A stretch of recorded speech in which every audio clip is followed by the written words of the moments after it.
Thank you very much, Madam Deputy Speaker. With your permission, I will make a statement about how we restore order and control to our borders.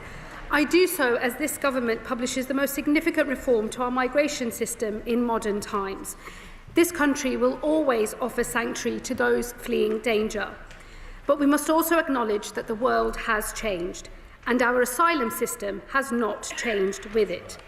Our world is a more volatile and more mobile place. Huge numbers are on the move.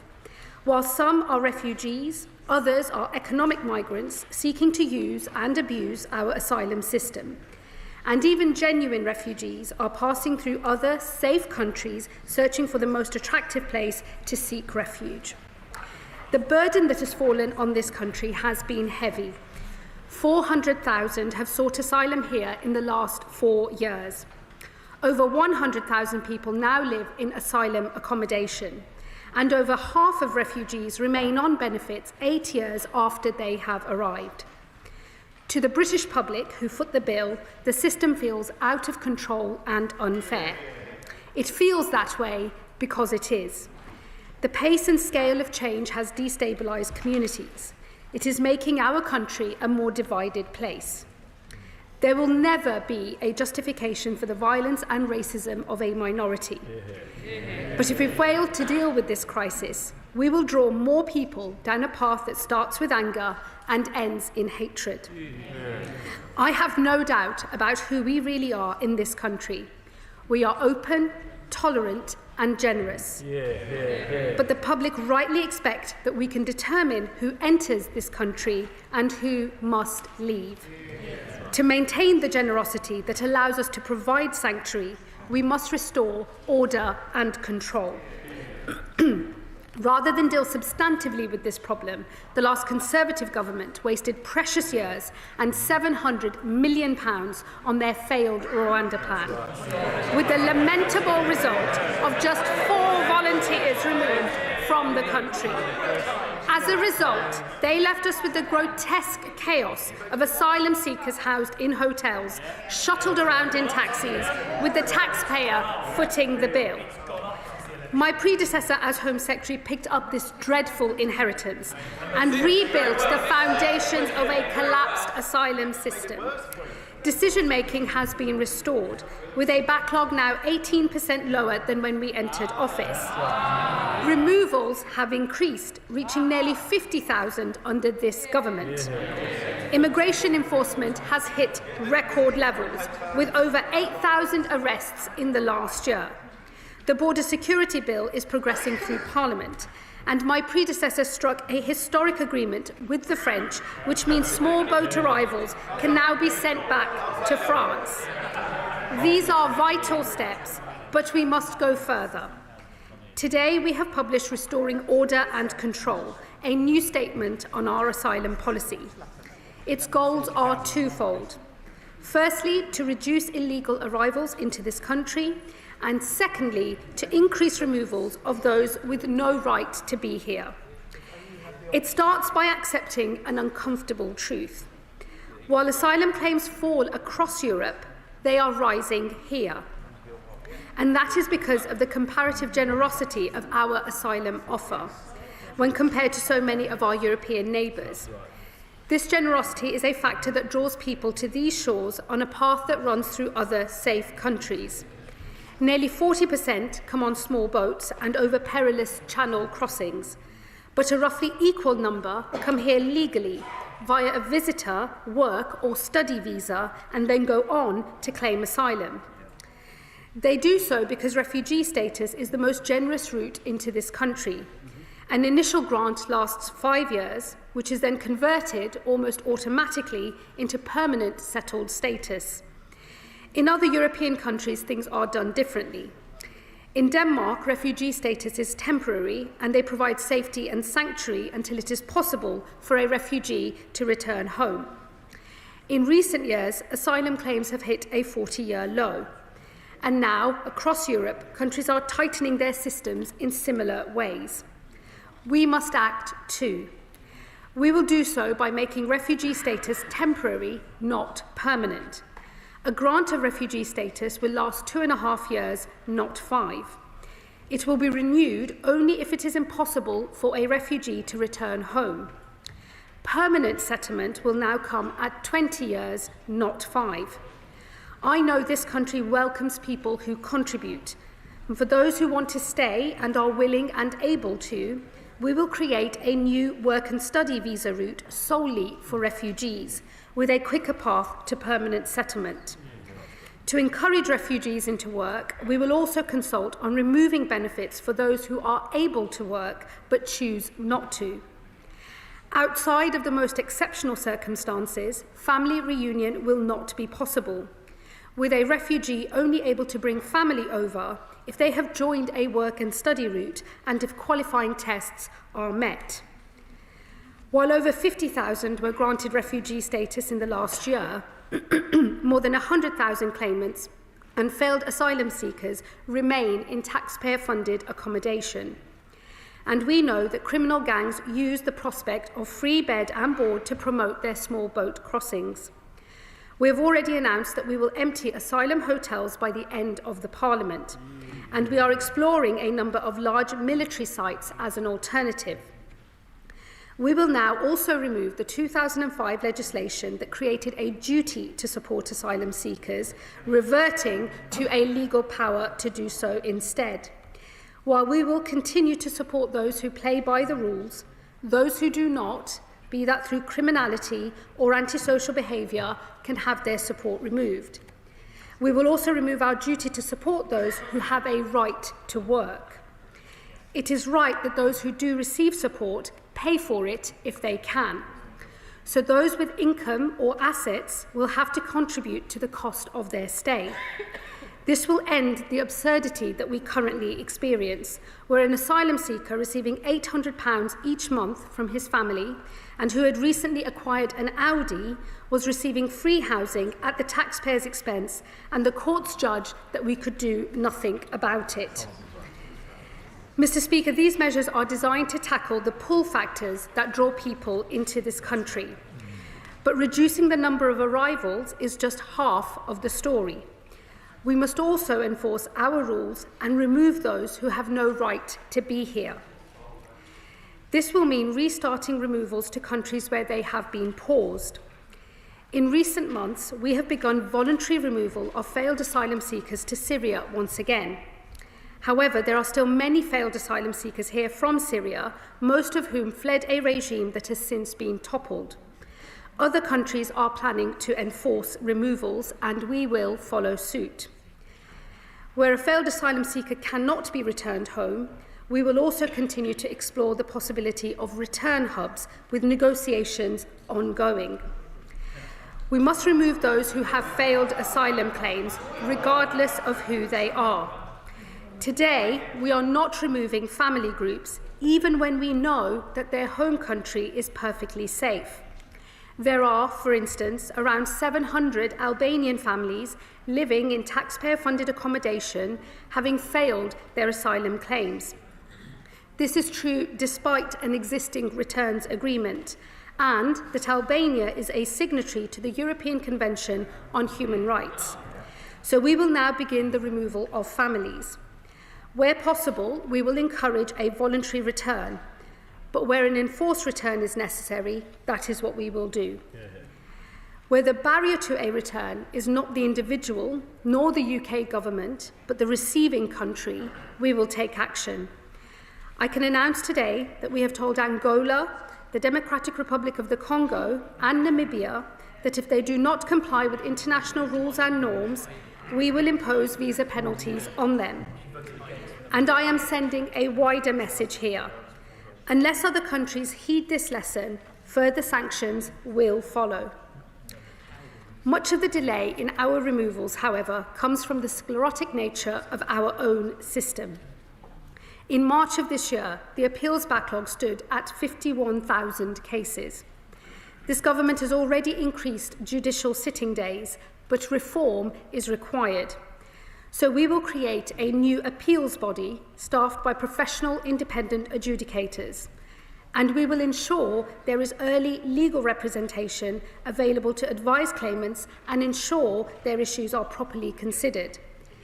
cases with a low chance of success will be fast-tracked, and claimants will have just one opportunity to claim and one to appeal, ending the merry-go-round of claims and appeals that frustrate so many removals.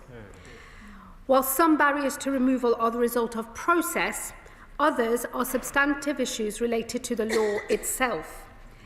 There is no doubt that the expanded interpretation of parts of the European Convention on Human Rights has contributed.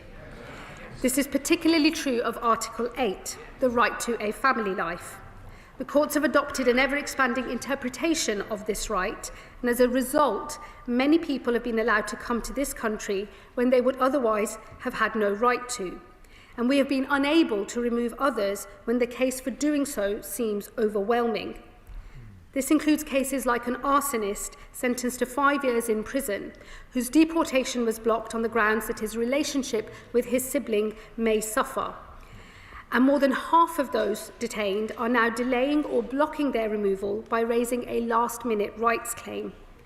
Article 8 is a qualified right.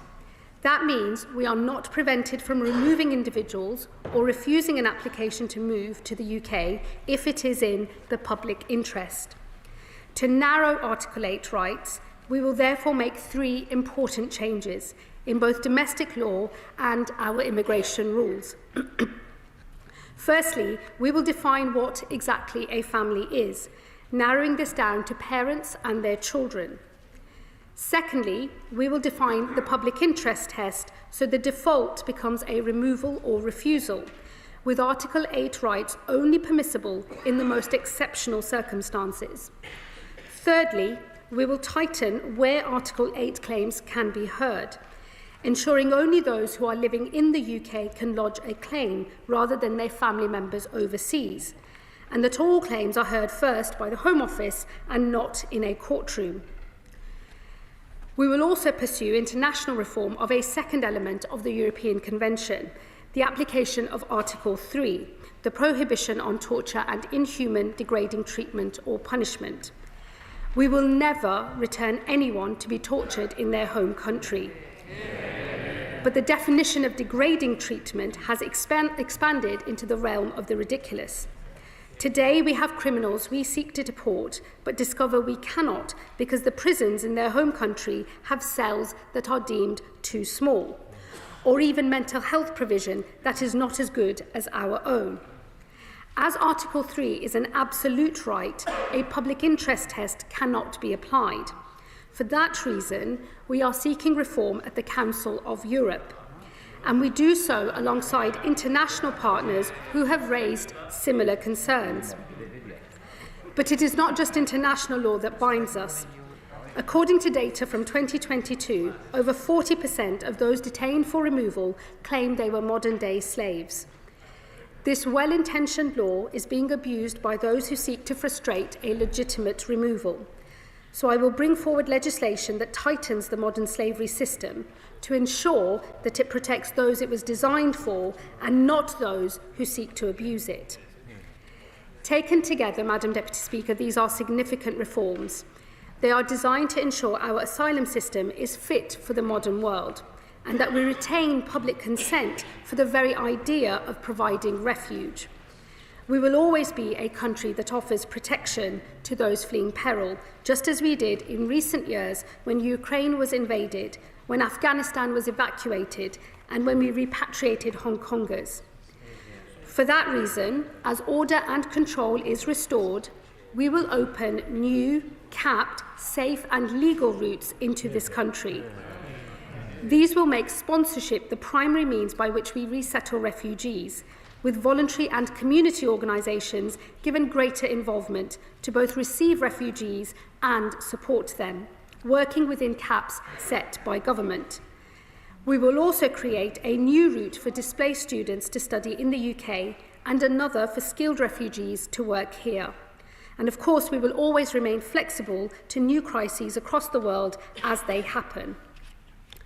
I know the British people do not want to close the doors, but until we restore order and control, those who seek to divide us will grow stronger. It is our job as a Labour government to unite where there is division. So we must now build an asylum system for the world as it is, one that restores order and control, one that opens safe and legal routes to those fleeing danger across the world, and one that sustains our commitment to providing refuge for this generation and those to come. I know the country we are. We are open, tolerant and generous. We are the Greater Britain that those on this side of the House believe in, not the littler England that some would wish we would become. These reforms are designed to bring unity where others seek to divide. Madam Deputy Speaker, I commend this statement to the House. Leader of the Opposition, Kemi Badenoch. Madam Deputy Speaker, can I thank the Home Secretary for advance sight of his statement, most of which I read in the Sunday Telegraph, actually. But I am pleased that she is bringing forward measures to crack down on illegal immigration. It's not enough, but it is a start. And it's also a change. It's a change from her previous position in opposition of a general amnesty for illegal migrants. But I do want to praise the new Home Secretary, Madam Deputy Speaker. She's bringing fresh energy and a clearer focus to this problem, and she has got more done in 70 days in the job than her predecessor did in a year. She seems to get what many on the benches behind refuse to accept. She is right to say that if we fail to deal with the crisis, we will draw more people to a path that starts with anger and ends in hatred. But we will also allow our English Channel to operate as an open route into this country for anyone prepared to risk their lives and pay criminal gangs.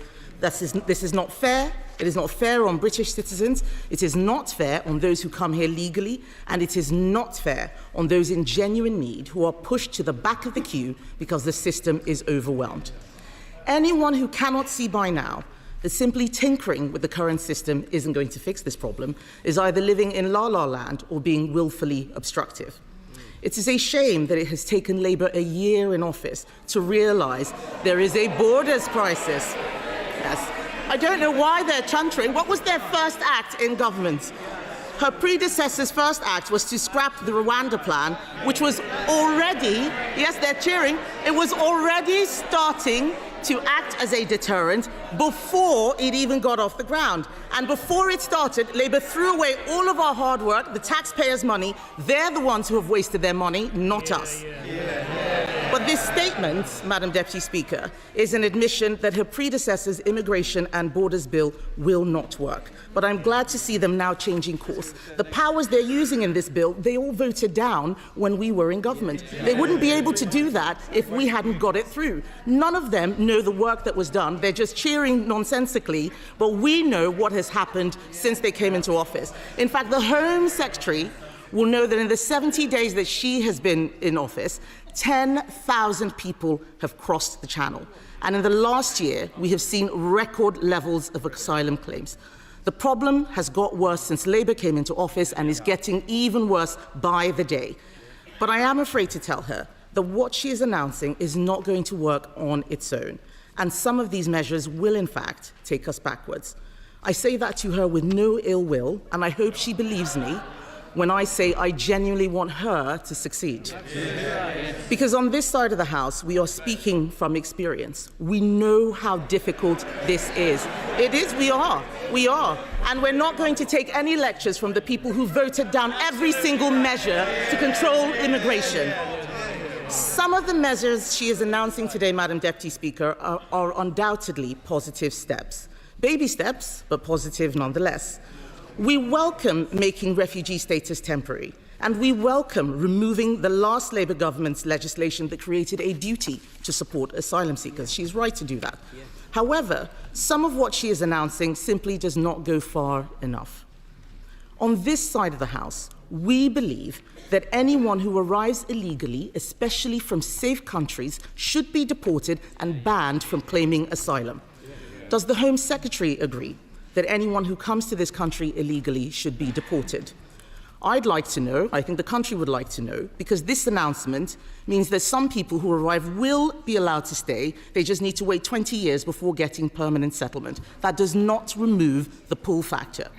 But the main problem is that for as long as the UK is in the ECHR, illegal immigrants and those exploiting our system will use human rights laws to block anything she does to solve this. I know this because I saw it happen again and again over the last 4 years. I know she is seeing it too. We even saw it this year with the Prime Minister's one-in, one-out scheme, which has seen people return to France come back yet again on small boats. I can guarantee that her plan to reinterpret Article 8 will not work. We tried this already. Strasbourg and UK case law will prevail. And I agree with her that the definition of degrading treatment is overinterpreted. But renegotiating Article 3 internationally will take years. Years we don't have, if it were even possible, but the fact is, it isn't. We know this because a small group of EU countries tried this earlier and they were dismissed by the Secretary General of the Council of Europe. Her government did nothing to support them, so I'm not convinced that it's the Prime Minister's negotiating skills that are going to sort out that problem. The fact is, we have looked at this issue from every possible direction, and the reality is that any plan that doesn't include leaving the ECHR as a necessary step is wasting time we don't have. Just like their plan to smash the gangs or the one-in, one-out policy, it is time-wasting and it is doomed to fail because of lawfare. We have seen this all before. The tough measures will be challenged in the courts and blocked, the new legal routes she's talking about will be exploited, and the numbers arriving on our shores and disappearing into the black economy will keep on rising. If the Home Secretary is serious about reducing these numbers, and I do believe that she is, she must be bolder. She must take steps to deter illegal immigrants from coming to Britain and deport them as soon as they arrive. Our borders plan does just that, and I know that she has studied it in detail. I've seen the looks. I know that she knows that we would leave the ECHR and ECAT to stop the Strasbourg court from frustrating deportations, that we'd establish a new removals force to make sure all illegal arrivals are deported. We would end the use of immigration tribunals, judicial review, and legal aid in immigration cases. Those are the things that are slowing us down. And we will sign returns agreements that are backed by visa sanctions to ensure we send illegal arrivals back to their place of origin. I welcome what she's talking about on Angola and Namibia, but all of us in this House know that they are not the ones creating the biggest problems. We need to be bold, serious, and unafraid to do what the British people demand: secure our borders. That is what is in our borders plan. So I urge her to take me up on my offer to work together, not just because we have some ideas she might find useful, but because, judging by her own backbenchers' reaction today, she may find our votes come in handy. Earlier this year, we saw what happened when the government tried to make changes to the welfare bill. The Prime Minister was defeated by his own backbenchers and ended up passing legislation guaranteeing that more money would be spent on welfare. And it doesn't appear that his grip on the party has improved since then. So you can be sure that the MPs behind the Home Secretary are already plotting to block any serious changes she tries to make. We can help her with that. Why are they shaking their heads? We've seen them do it time and time again before. I would say to the Home Secretary, this is a genuine offer in the national interest. We will not play the same game they did, voting things down for no reason, but she must be clear with the House on these questions. How many people will be able to take advantage of the new work and study visa route? And what will the level of the cap be? Will it be 10,000 people? Will it be 100,000 people? The government has separately confirmed they will allow Gazan students to bring dependents. We oppose this, but can she clarify how the government will ensure that people brought to the UK from a territory under Hamas control are not a risk to our security? If she finds that the Human Rights Act and ECHR prevent her from enacting these proposals, will she use primary legislation to resolve this? Has Lord Hermer agreed? By her own admission 3 weeks ago, the Home Office is not yet fit for purpose, so why then are we creating the new legal routes for the Home Office to run? And will she take me up on this serious, genuine offer to meet and discuss how we can work together to resolve this asylum crisis, yes or no? I urge her to put party politics aside, meet with me and my Shadow Home Secretary. Let's find a way to work together. Order. I was very generous with time then. Home Secretary.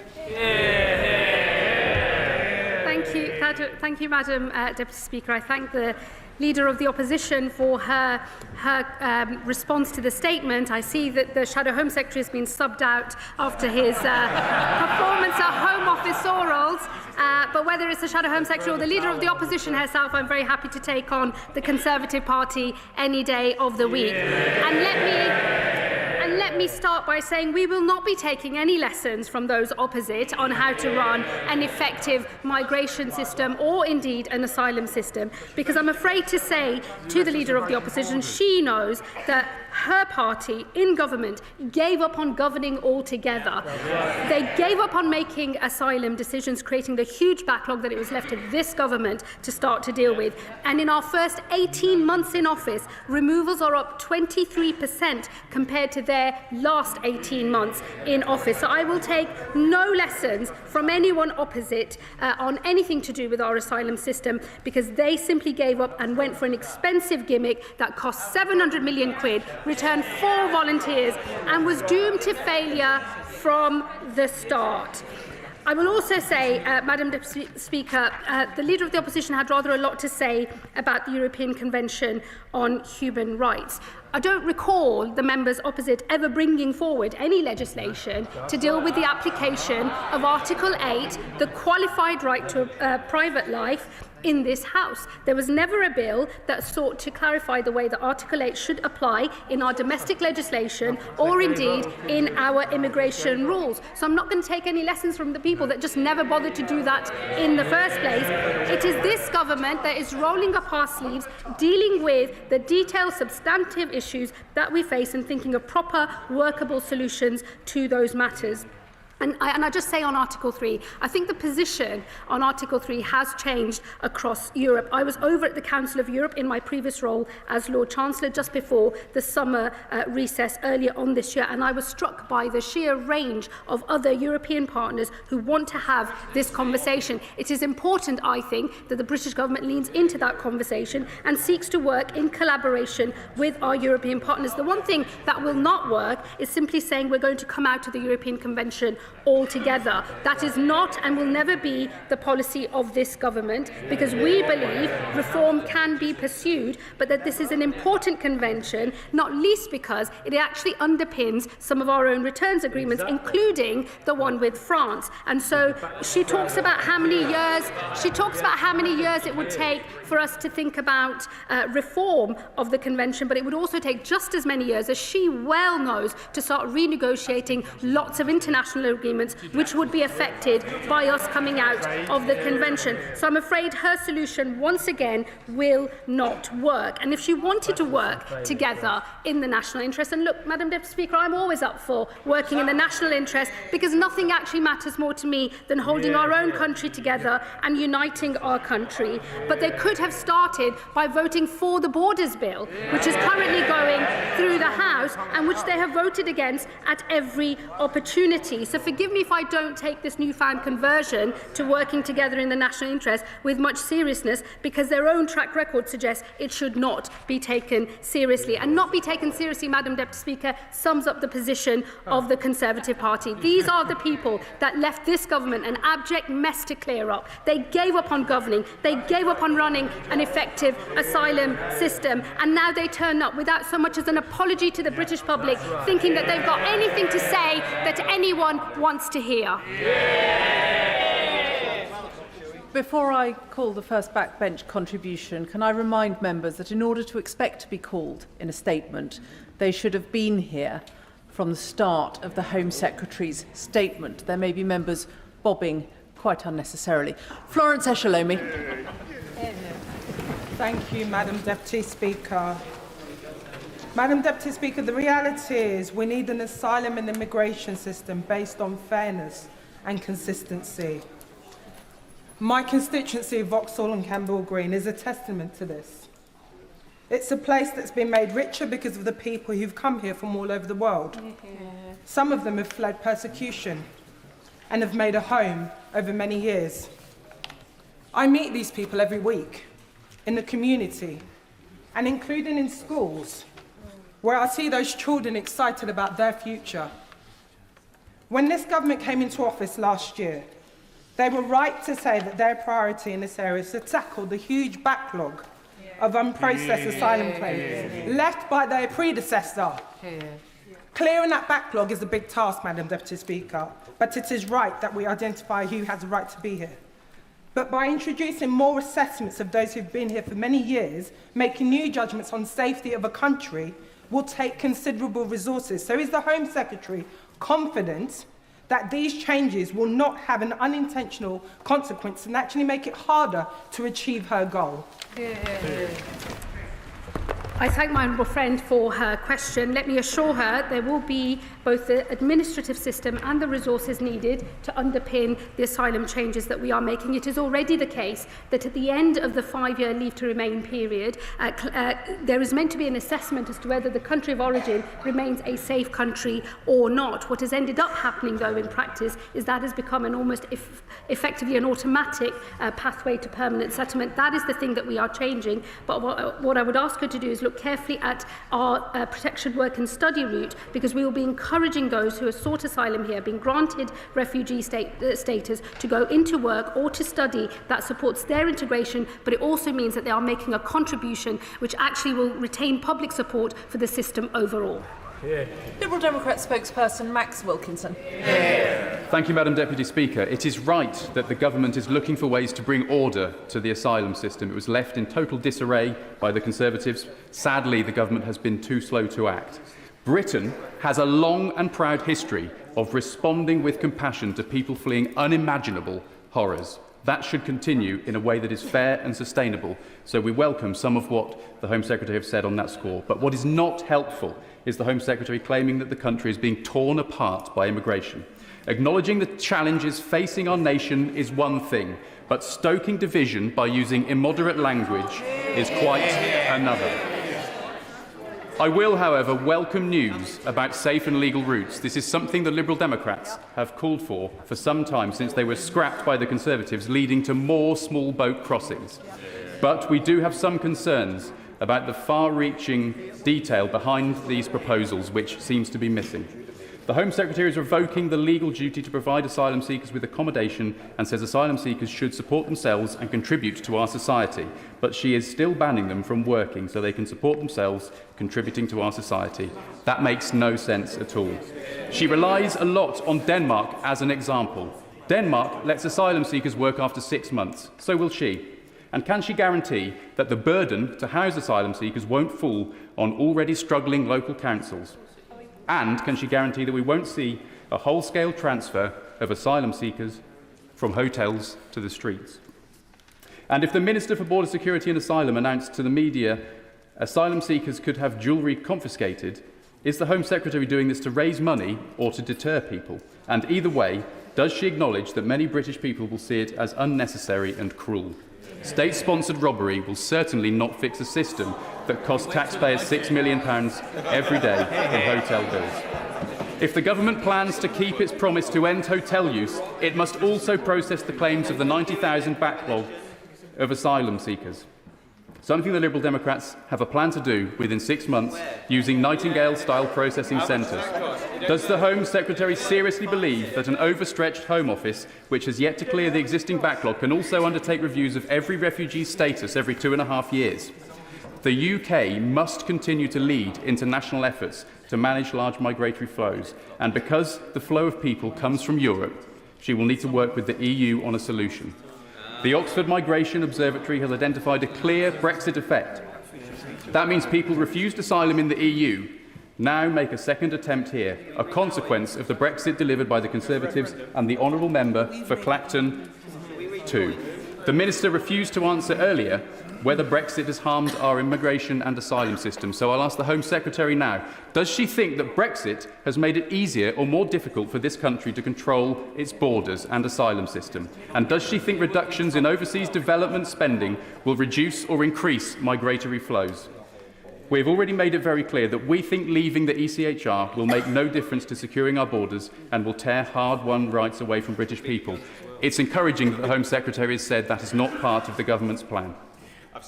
Finally, we urge the government to tread carefully, to act with fairness, to act with efficiency, and to act with compassion for local communities in the UK who want this resolved, but also for asylum seekers too. Thank you, Madam Deputy Speaker.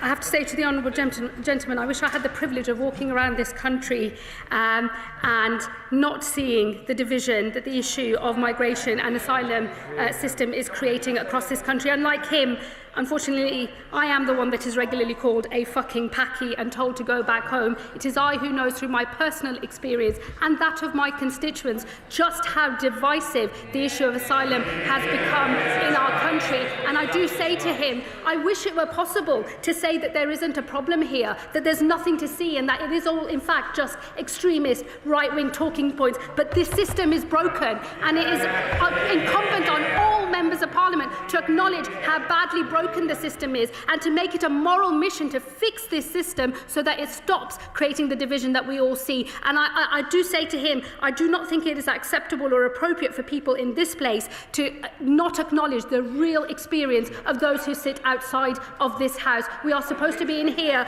to reflect that experience in this House, and I hope that he will approach the debates that we will no doubt have on all of these measures in that spirit. He also accused this government of being too slow to act. I do have to say to him, removals of those who have no right to be in our country are up by 23% in the first 18 months of this Labour government compared to the last 18 months of that former Tory government. That is a government that is getting on with the job.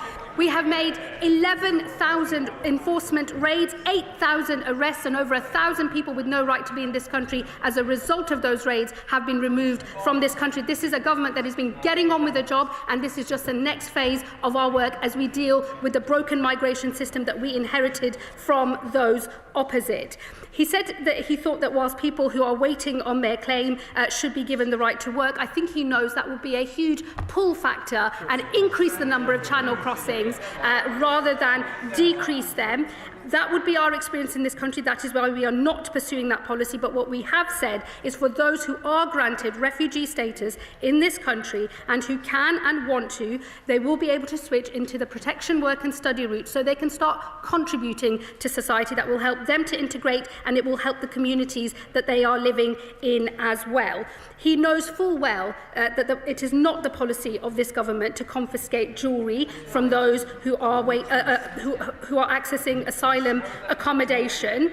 What I would say to him, though, is asylum accommodation is provided to asylum seekers by British taxpayers, and it is right that if people have high-value assets, that they contribute to the cost of that asylum accommodation. I gave in my speech the example of a man who was in supported asylum accommodation paid for by his taxpayers and by mine, who was receiving £800 a month from his family and who had enough money to acquire himself an Audi. I think it is right that the British state should be able to say to such an individual, contribute. We're not saying that we would take everything away and leave that individual destitute, but I think contribution is a fair principle here. And I would be very disappointed to discover that the Liberal Democrats do not support contribution when people can afford to do so to the cost of their asylum accommodation. And Madam Deputy Speaker, he left his remarks on Brexit. I don't have any more to say about that. I'm living in the world as it is today. If he has things to say, I'm sure the House will continue to hear about them. The Home Secretary should know that language that is not acceptable in this House does not become acceptable if it is attributed to others. She might like to apologise for the language used. I apologise, Madam Deputy Speaker. I did not mean any discourtesy. I was merely reflecting the truth of words that are used to me. And I think we all appreciate that. But please, can I urge members to keep their language acceptable in the House? Graham Stringer. Thank you, Madam Deputy Speaker. Can I start by saying I fully support the Home Secretary in a statement today. It is a fundamental duty of government to protect our borders and to know who is coming into this country, which we have not known for some time.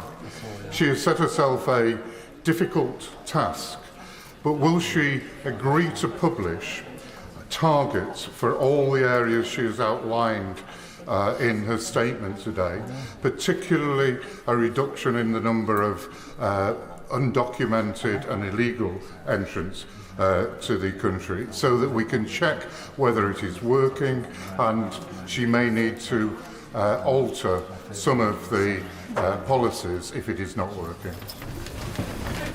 Thank my honourable friend for his question. What we won't do is set arbitrary targets or caps.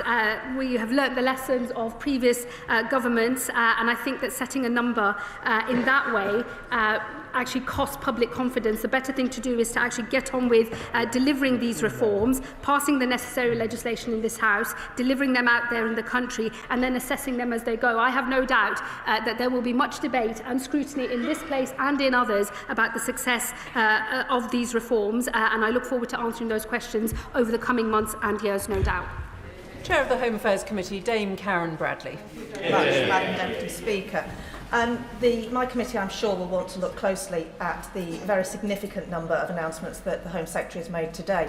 But she has referred on a number of occasions to asylum seekers contributing to the support that they're given. And I wonder whether she has made any consideration of setting up a deferred payment scheme much akin to the student loan scheme, so that people, when they are granted asylum and are in work, can start to pay back for the generosity they've received. I thank the Chair of the Home Affairs Select Committee, and I do very much look forward to my first appearance before her committee, which I hope we can arrange very soon, and I'm sure we will be discussing in detail all of these proposals as well as other matters relating to the Home Office. Let me say on that specific point around further contribution, it is something that we are currently exploring. It's not part of the package of measures today, but I'll happily update the House in due course. Joe White. Thank you, Madam Deputy Speaker. Can I thank the Home Secretary for her statement? Would the Home Secretary agree with me that enforcing the immigration rules, including removals, is in the public interest?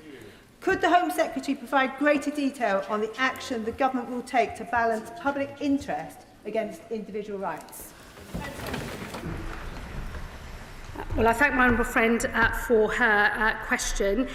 We will bring forward legislation in the next session on the specific ways in which we will deal with the application of Article 8 to immigration cases, and also how we will update our immigration rules as well. I'm happy to discuss with her how that legislation will be developed over the coming weeks, but the intention is to do exactly as I said in my statement, in particular to define what is a family, to define how the public interest test is used so that it is only used in the most exceptional of circumstances, and to tighten the who and the where of how Article 8 claims can be made. Taken together, we believe that that will ensure that we are able to ensure that the application of Article 8 is exactly as it was intended to be when the European Convention on Human Rights was first agreed to. Father of the House, Sir Edward Lee. On these benches, we generally wish her well, because otherwise the country, in her own words, will start falling apart. So it's a good effort, 7 out of 10. She clearly has strong conservative instincts.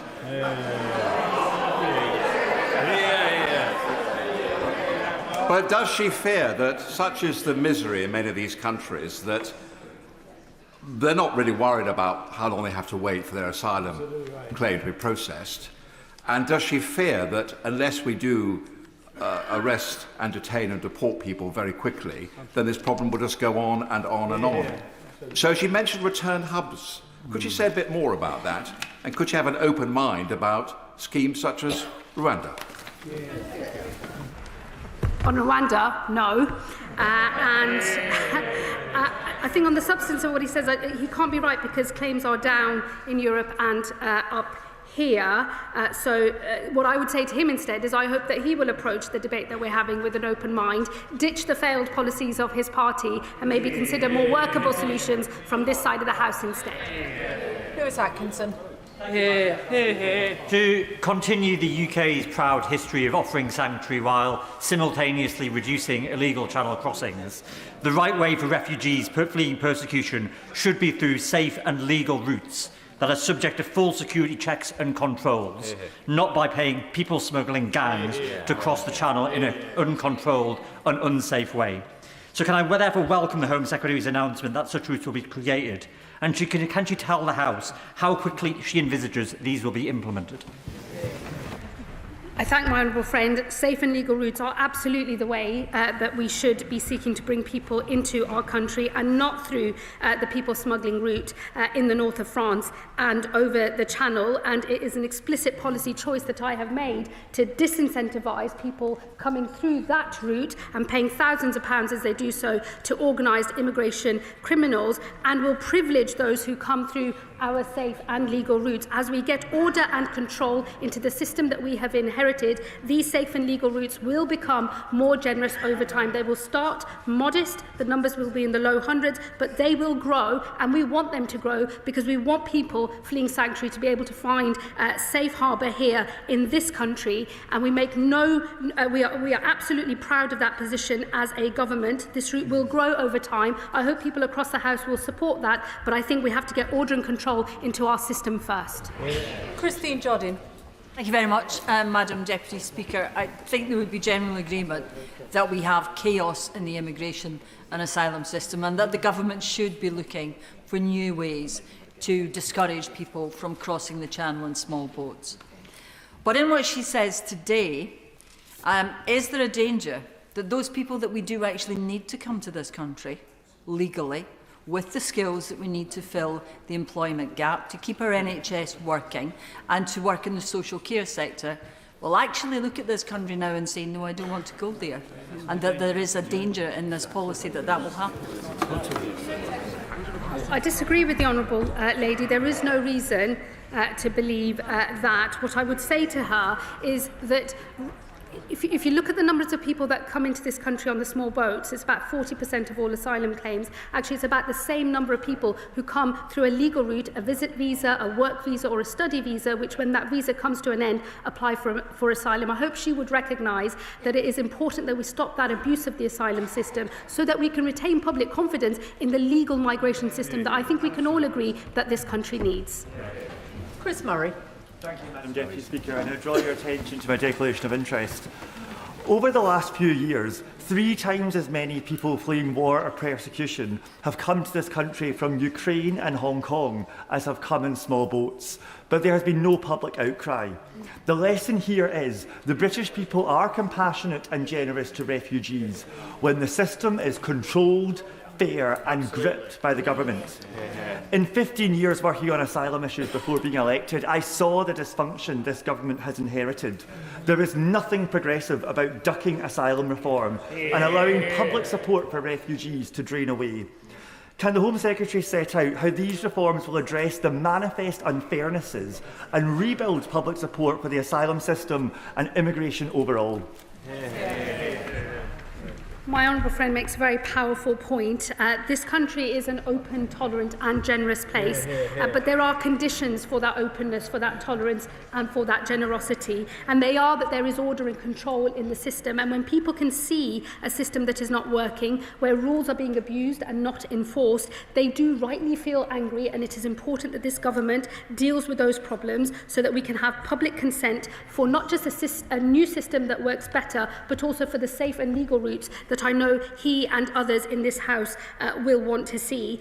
The 2 principles that underpin all of the reforms that I am making today are fairness and contribution. They are quintessential Labour values, but they are also quintessential British values too.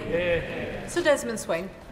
As she struggles to find these hubs, she should reflect on the fact that it was her government that wasted the 700 million by giving up the opportunity to Germany and the United States before we got the chance to use it.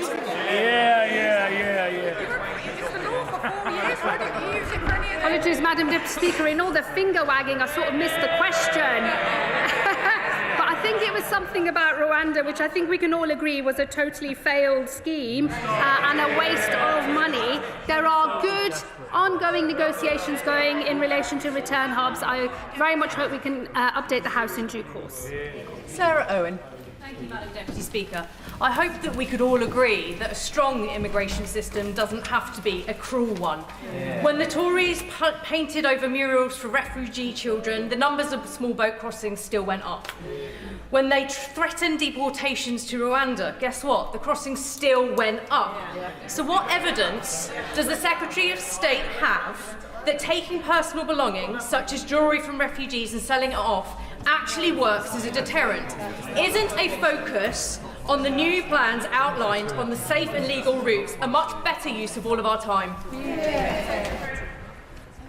I say to my honourable friend, we are not taking jewellery at the border. I can't say it any more clearly than that. She will know that the example I have used in my speech, and the sort of case we're going after, is those who have assets, those who have access to money and who can afford quite expensive cars, who should make a contribution to the cost of what is currently free asylum support. These two things are not the same, and I would urge her not to conflate the two. We will not and never will seize people's jewellery at the border. We're not going after their sentimental items like wedding rings and so on. We are talking about those who have high value assets, who receive at the moment, having claimed asylum in this country, so before they've been granted refugee status, they've claimed asylum, they receive free accommodation on the state. If they have assets, they should contribute to the cost of that accommodation, just as I explained in the example I used in my speech. That is the sort of case we are talking about, and I do hope that she will not perpetuate what is being said about jewellery, because I have ruled that out clearly in this House today. Sir Ashley Fox.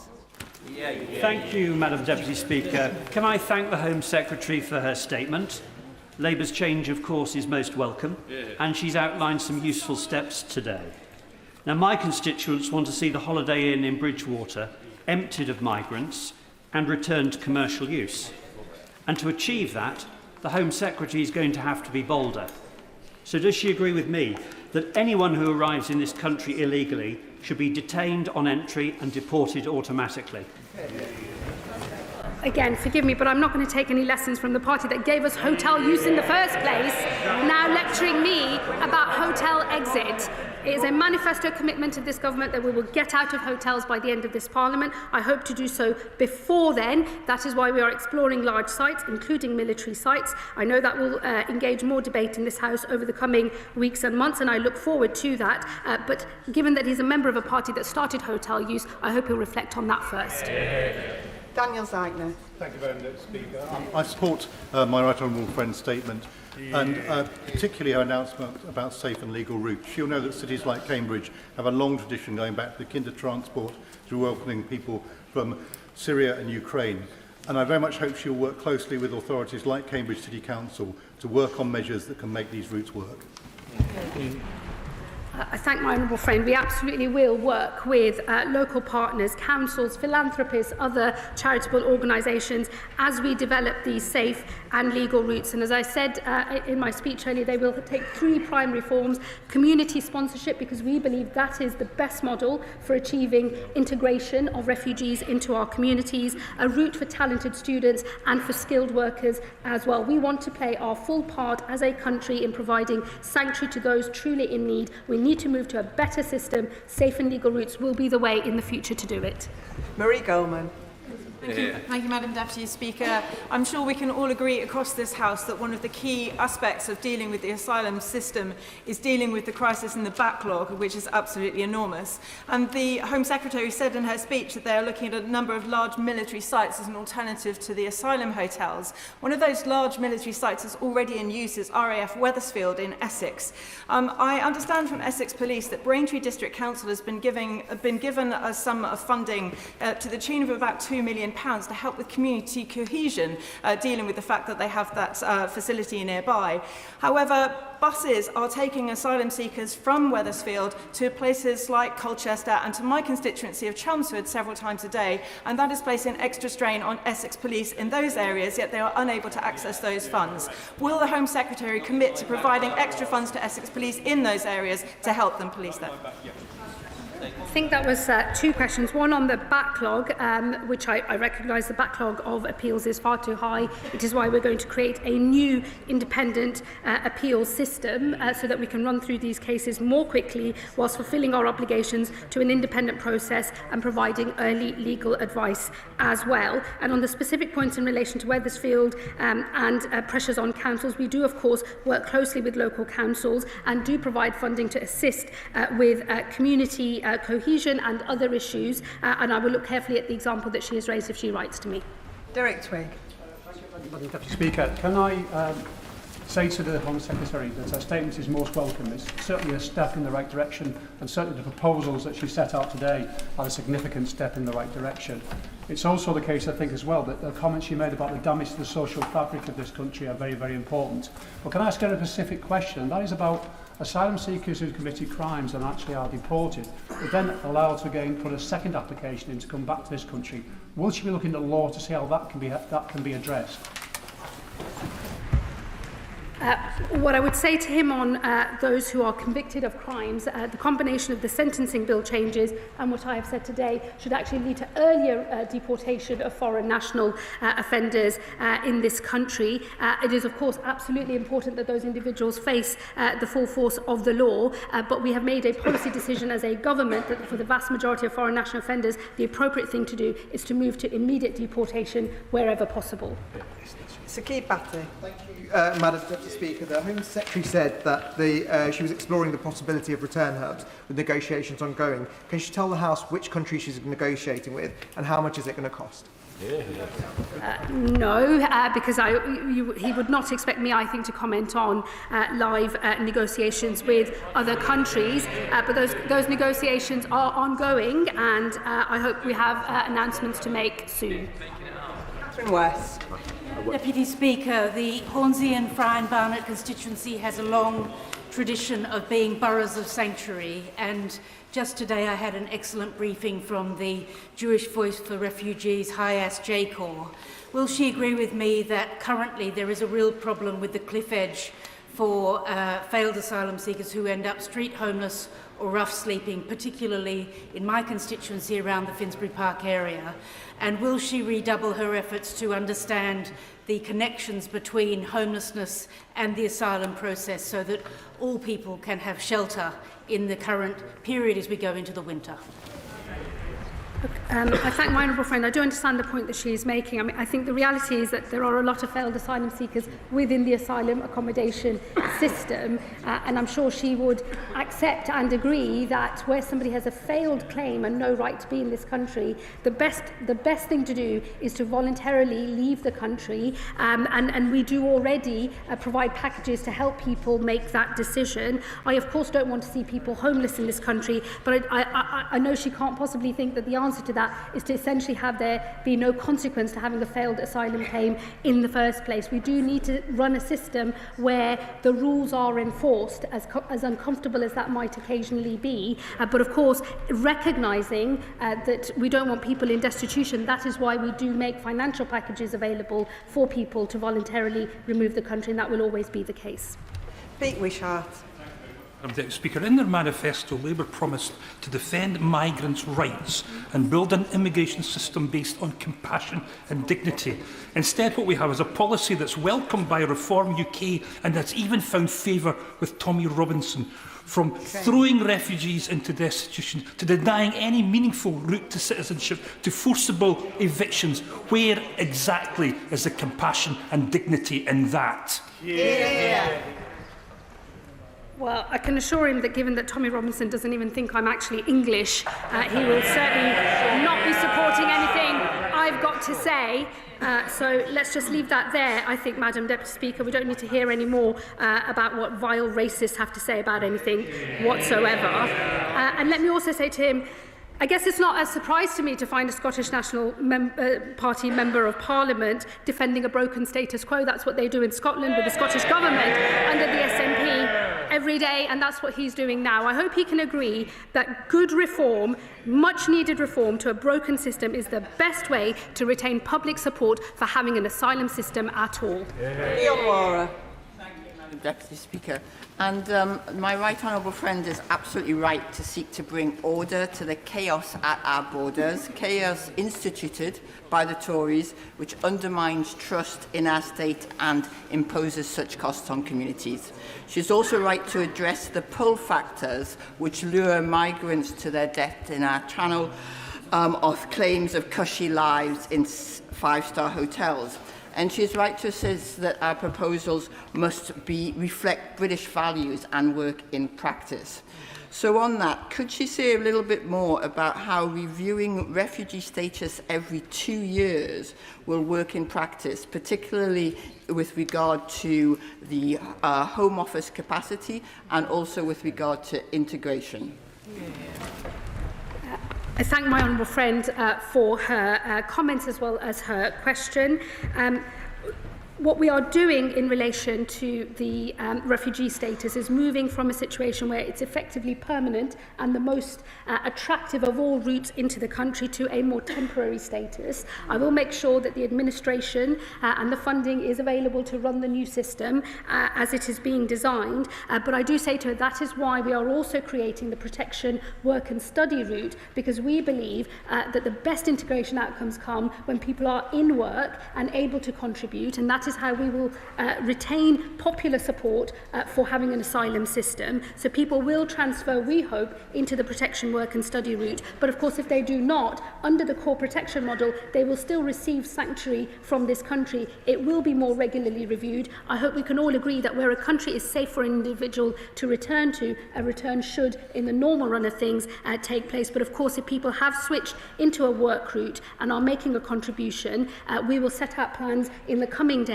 about how they could earn their way to an earlier settlement, longer than what is available to people today, and still longer than what will be available to people on safe and legal routes, but shorter than those who remain on the core protection model. Nick Timothy. Thank you, Madam Deputy Speaker. Most on the benches opposite disagree with us. But I share the Home Secretary's admiration for the Danish model. And the Danish Finance Ministry publishes data regularly on the fiscal contribution of different profiles of migrants. This shows in Denmark that migrants from MENAC, the Middle East, North Africa, Pakistan and Turkey are net recipients over the course of their lifetimes. Will the Home Secretary ensure that the Treasury publishes the same data in the same way in this country? Well, we keep all statistics under review, as he knows, and as was the case, I believe, when he was an advisor to a former Home Secretary. And let me say to him that the principle that underpins all of these reforms is about fairness and contribution. We believe most people want to be able to contribute to this country because the refugees themselves recognise that is the best way for them to have stability and security in their lives, and it is what is needed for the wider community as well. And we think that all refugees, if they're on the protection, work and study route, will have that opportunity. I'm not interested in models that start separating out different nations from one another. Once somebody has got status in our country, they are on a path to becoming one of us if they are working and contributing. Gary McCarthy. Thank you, Madam Deputy Speaker. I agree with the need for a fairer asylum system in which the public can have confidence. But all that she proposes today is predicated on there being decent legal advice available for people. And I know from 20 years as an MP that is simply not the case. Despite the best efforts of the advice sector in Bristol, which is proud to be a city of sanctuary, there's just a real dearth of decent immigration lawyers. And I see too many constituents that fall into the hands of dodgy lawyers who will help them falsify and fabricate claims. What is she going to do to ensure that decent legal advice is there? Well, look, I agree with her in that my own constituency experience as a Member of Parliament is many people have turned up at my advice surgery believing that there are things that I can do as a constituency MP to assist them in their migration claim, which I cannot do, and they've been completely misled and robbed, frankly, by unscrupulous individuals. In the new appeal system that we are going to set up, early legal advice will be available from the start. We believe in access to justice. People need to have the right legal advice, but doing it early and right at the start of claims means that we can run a system where you can have one claim and one appeal rather than the absolute merry-go-round and whack-a-mole of claims that we see today. Danny Kruger. Thank you, Madam Deputy Speaker. I welcome the rhetoric that the Home Secretary has announced. In fact, I recognise the rhetoric of the Home Secretary today. We have our plan for restoring justice. She has announced a plan to restore order and control. But before she puts in her application to join Reform UK, and I very much welcome her doing so, can I just draw out the difference? Can I draw out the difference between our parties?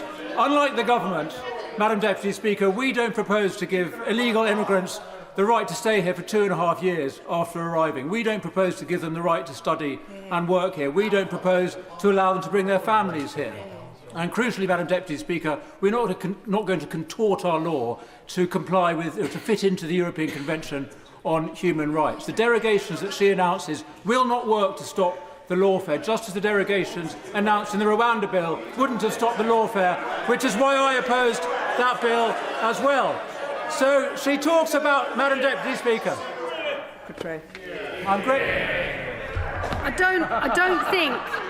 don't think there was a question in there, Madam Deputy Speaker. As for his invitation to join his party, of whom there appear to be hardly any over there, let me tell him, over my dead body.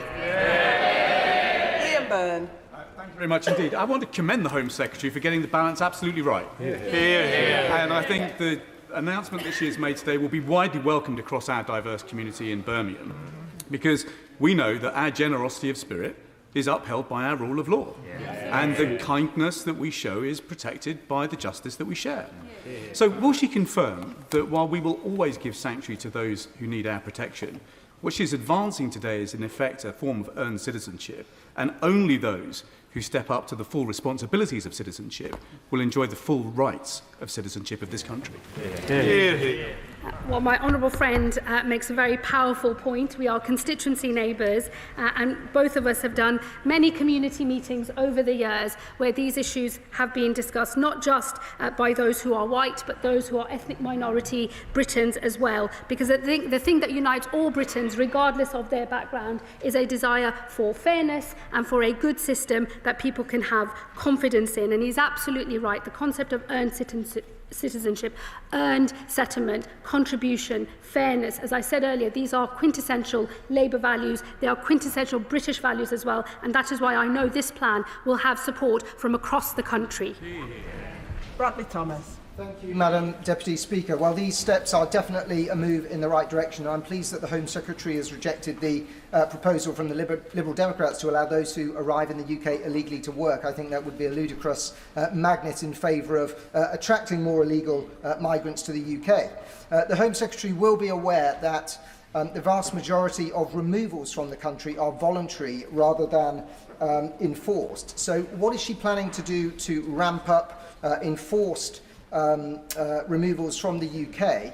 And with respect to visa sanctions, why did the government vote against them as part of the border security bill?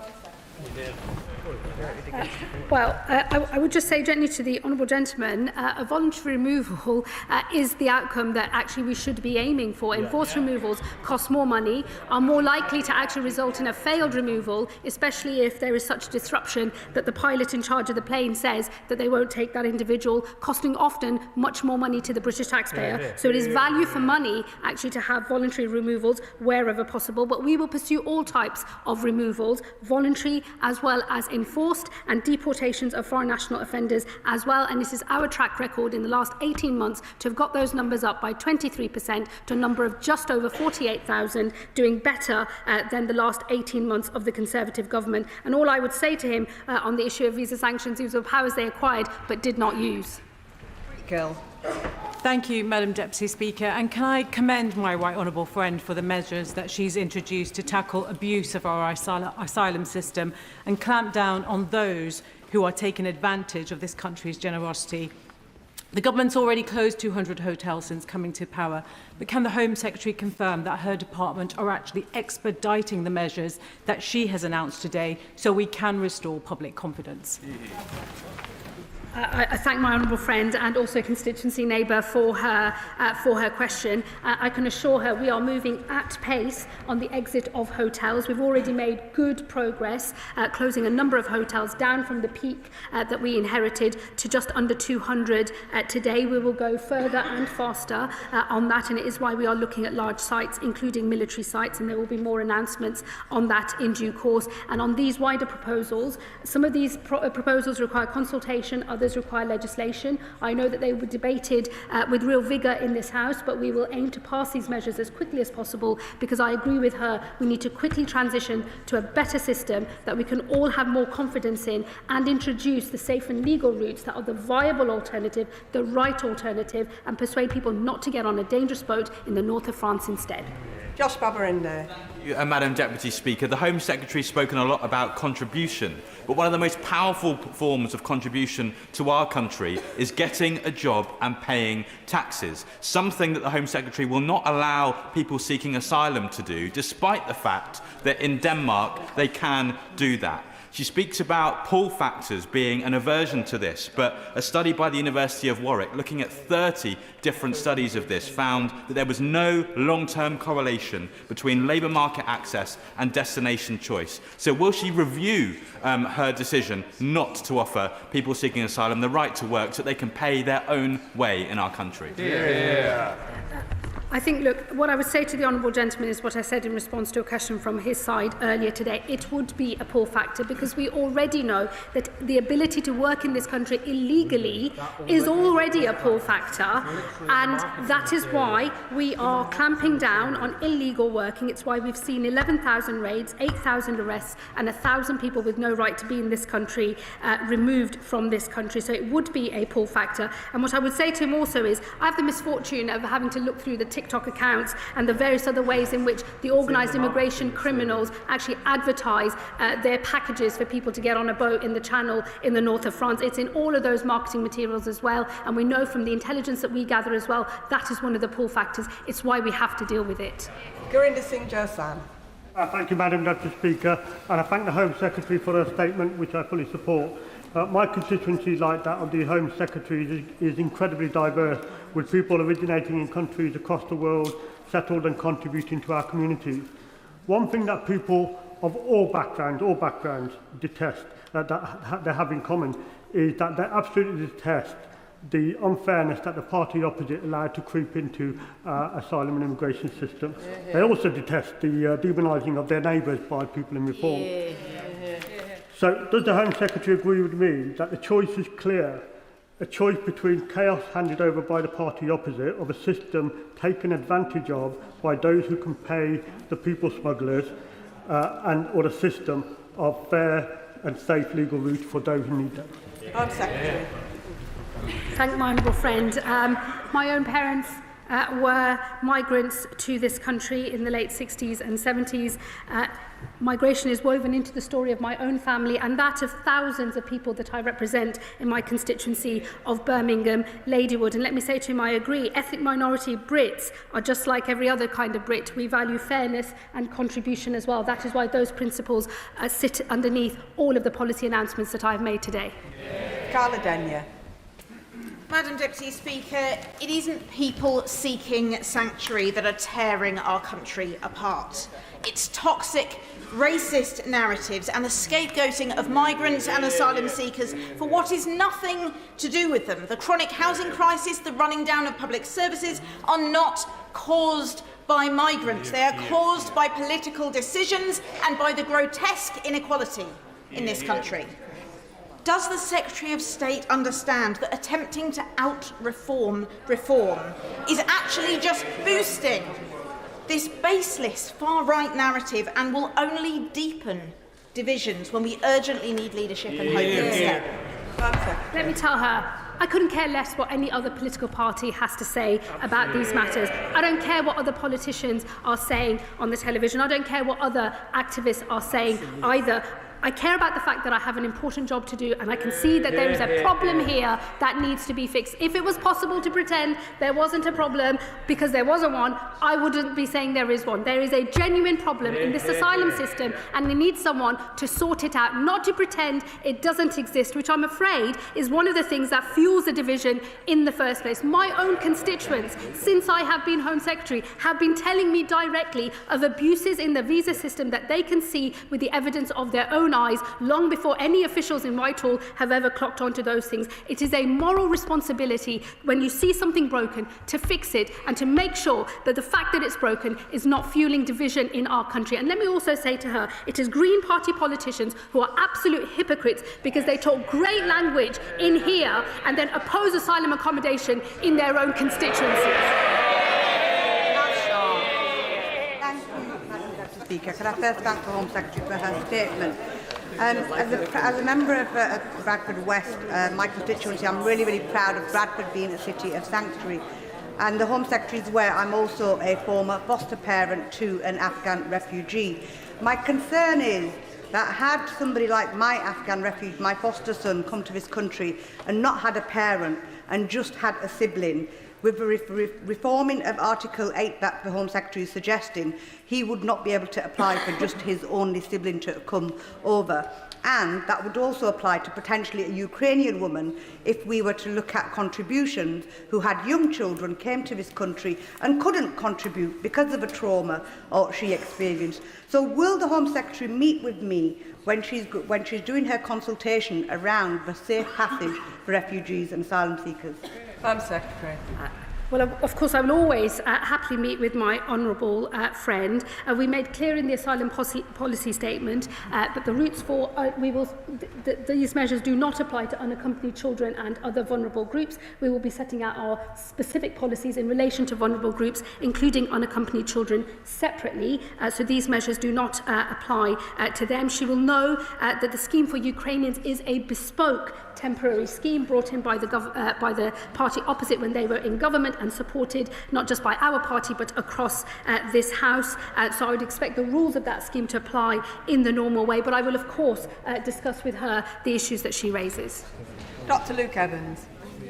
Can I thank the Home Secretary for a copy of her speech? And in it says, the public rightly expect we can determine who enters this country and who must leave. And I agree.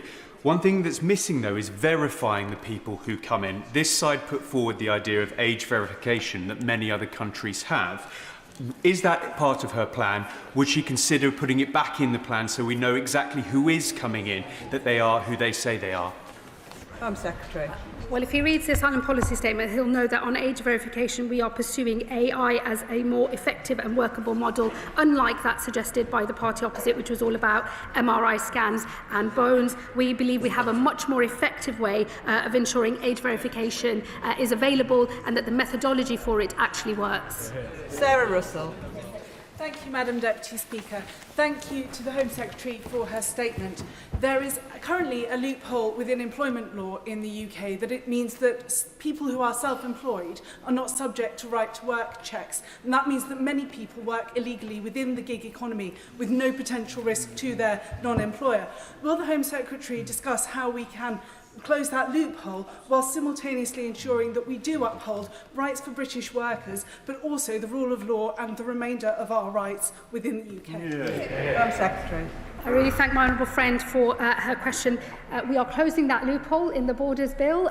It is important that colleagues support us when that is debated again on Wednesday. She's absolutely right that closing down these loopholes, ensuring that everyone is subject to a right to work check and therefore build support for a rule of law approach to the way that people are able to access employment in this country is incredibly important, and I hope that all colleagues, even those across the House, might see it to support these measures later this week.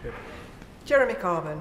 Thank you, Madam Deputy Speaker. Nowhere in the Home Secretary's statement does she put this into any kind of global context about the millions of people that have become refugees or homeless all around the world, and that more than two-thirds of those are housed by the southern countries, the poorest countries in the world, with the least resources possible to do it.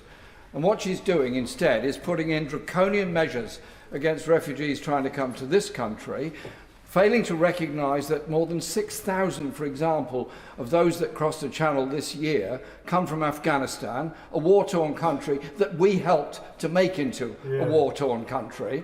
And she instead is trying to appease the most ghastly right-wing racist forces all across Europe in undermining and walking away from the European Convention on Human Rights, a convention created by the post-war Labour government.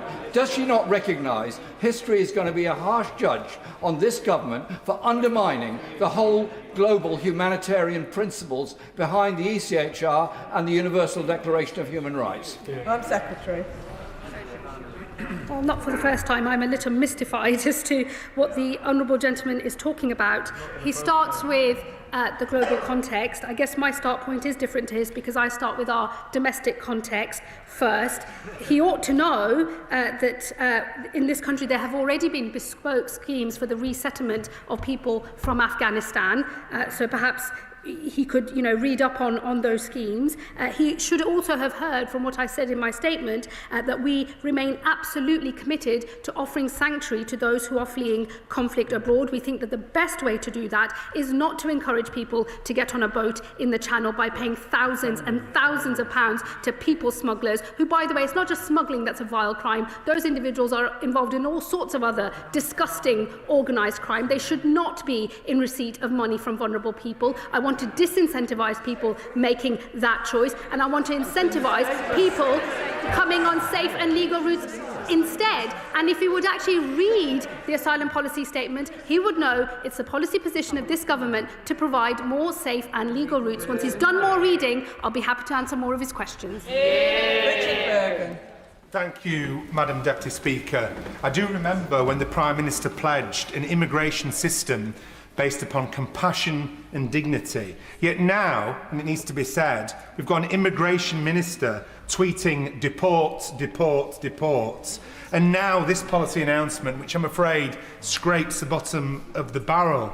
If we're being frank, isn't this just a desperate attempt to triangulate with reform?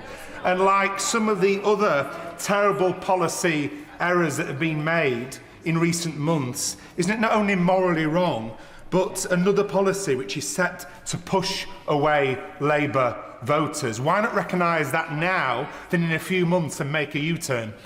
Home Secretary. I would really caution my honourable friend not to defend a broken status quo. He should also know that it is foreign national offenders that are deported from this country, and I would hope he could agree that foreign national offenders should be deported from this country. We should not be keeping convicted criminals in our nation a day longer than is absolutely necessary. And I just say to him, the thing that's morally wrong is knowing that you have a broken system and then pretending either that it's not broken or defending a broken status quo. I will never tolerate that. And I have to say to him, as I've said to other members opposite today as well, I do not care for what other parties are saying on these matters or what other politicians have to say either. I have thought first and foremost of my moral responsibility to the people of this country as I fulfil my duty as Home Secretary. I have a series of reforms here that are underpinned by the values of the Labour Party and the values of the British people. They are fairness and they are contribution. I hope he will reflect on that as he reads up on the detail of these reforms. Ben Oxojecti. Mr. Speaker, in February, during the Border Security, Asylum and Immigration Bill, I raised the issue of the generous financial and accommodation package advertised on the government's own website, Asylum Support What You'll Get, which outlines the provision of an Aspen card with £49.18 of cash loaded onto it each week, on top of free accommodation, even if you've been refused asylum. Cards that are able to be used for gambling and have been over 6,000 times, according to an FOI. In May, I raised it again when I asked the previous Home Secretary what she planned to do to address the pull factor of this free cash and free home. So can this Home Secretary now commit to my previous calls that these pull factors must be mitigated to be a deterrent? And will those on Section 4 or Section 95 support have the benefit withdrawn under these measures? Home Secretary. Well, I would urge him to look at the detail of the asylum policy statement, the whole point of which is to deal with the pull factors that we know are drawing people to get on a dangerous boat and cross the channel illegally. The upshot of the reforms is to deal with those pull factors, and you will know that within the asylum policy statement we have said that it is a relatively small number, it's just under 10%, but just under 10% of those in asylum accommodation already do have the right to work, and in future we will expect them, where they have the right to work, to work. Stella Creasy. Thank you, Madam Deputy Speaker. The Home Secretary is arguing that what will heal this divided nation is to get somebody who we have agreed is a refugee with a well-founded fear of persecution to feel a permanent sense of limbo, because they will never be able to plan for the long term for them or their family, because their status will always be uncertain because they could still face deportation. Her consultation document, which I have read, talks about using enforced return for families. Last year alone, 10,000 children, many of whom are with their families, were granted refugee status in this country. I know she plans to consult, but given this does involve children, can she be clear with us whether she intends to incarcerate children with their families as part of enforced return, or whether she intends to separate children from their mums and dads as part of this policy, and how we will continue to uphold the UN Rights of the Child Convention returns of education? Secretary. Well, I would encourage my honourable friend to look at the detail of the asylum policy statement on our intentions in relation to the protection, work and study route, which in future will be the route by which refugees can contribute and earn their way to settlement in this country. And of course, it is the express intention of this policy statement to disincentivise people coming through dangerous channel crossings and to incentivise and to push people towards what will, over time, become more generous, safe and legal routes of entry into this country with more privileged status when it comes to the earning of permanent settlement. Let me say to her on failed asylum-seeking families, because I think that is the important context that was missing from her question. There are 700 Albanian families at the moment who have made asylum claims. Those asylum claims have failed, and the only reason they've not been removed from the country is because of the policies around not removing families, that is to say parents with their children. We are not going to separate parents and their children, but we are going to consult on the removal of support and how we effectively and safely ensure that those individuals are returned. But we will, of course, want to see most of those people return voluntarily instead. Liz Saville-Roberts. Stoking fear and division through the kind of performative cruelty trailed over the media this weekend has consequences. We saw that in Caerphilly last month, where Reform UK spread information. Ukrainians spoke of intimidation. So when she speaks of unity, surely the lesson from Caerphilly is that imitating Reform doesn't create unity, doesn't win trust, but standing firm on values does. Here, here. I'm sorry, that's just unserious from the Honourable Lady. I'm sorry to find that the Reform Party is living rent-free in so many people's heads. I can assure you it's living nowhere near mine. These policy proposals are designed to fix what we all know to be true, which is we have a broken system. It is driving division across our country. I see that in my own constituency. I hope she's not suggesting that the evidence of my own eyes and my own experience in my own constituency, where over 70% of those people are not white, and most of them have a migration story just like my own. These are matters of great interest across our country, across every type of community in our country, and it is incumbent on any government that wants to make sure that we can run a decent system and not fuel division in our country to pursue the sorts of reforms that we are talking about today, underpinned by what I would have hoped were values that her party could have signed up to as well, and that is to say fairness and contribution. Lauren Sullivan. Thank you very much, Madam Deputy Speaker. I thank and support the Home Secretary for her statement today. This is long overdue reform of the system, such as reforming safe and legal routes, cracking down on illegal working, and also against those abusing the asylum seeking and immigration system, yet maintains support for those that need our support, such as those fleeing war in Ukraine and others that come here legally. It is about fairness. Can the Home Secretary detail when these reforms will be in place so that residents can see the outcomes of these actions? Thank my honourable friend for her question. We will pursue the consultation, the measures that require consultation as quickly as possible, and there will be legislation in the coming months, and certainly in the second session, which we will seek to, obviously, subject to the agreement of the House, pass as quickly as possible. Joe Robertson. Thank you, Madam Deputy Speaker. The Home Secretary's asylum plans still have a gaping hole in the middle of them, in that she doesn't know what to do with failed asylum seekers who can't be returned home. Her statement today says that she's exploring possibilities with third countries. Can I suggest she swallows her pride and speaks to a third country we know is willing, Rwanda? Home Secretary.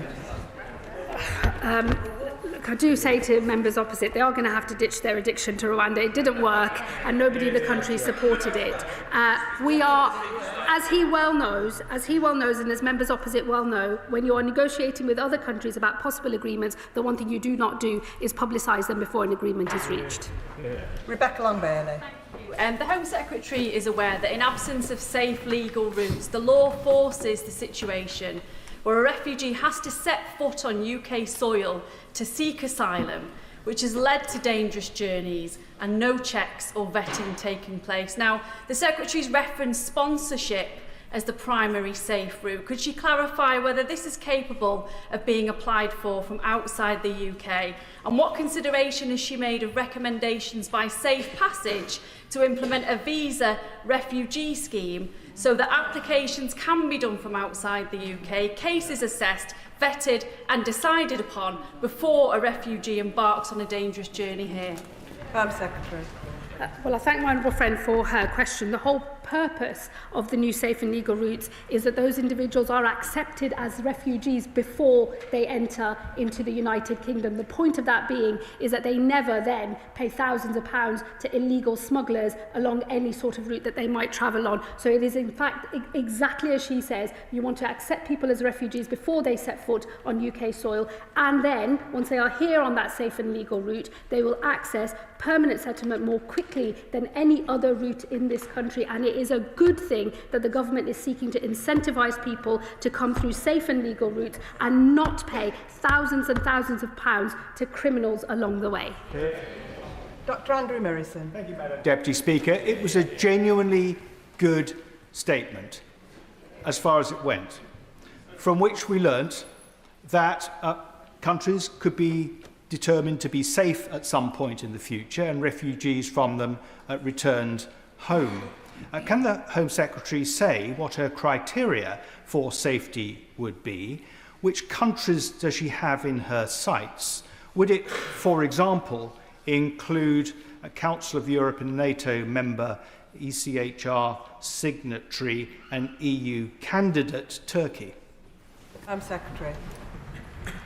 Look, I'm not going to provide a running commentary on countries. He will know that, of course, I referenced Syria specifically in my speech earlier to the House. That is because the basis on which many thousands of Syrians were making the claims related to the regime that was in place before, during the conflict, which has now fallen, and there is a new regime.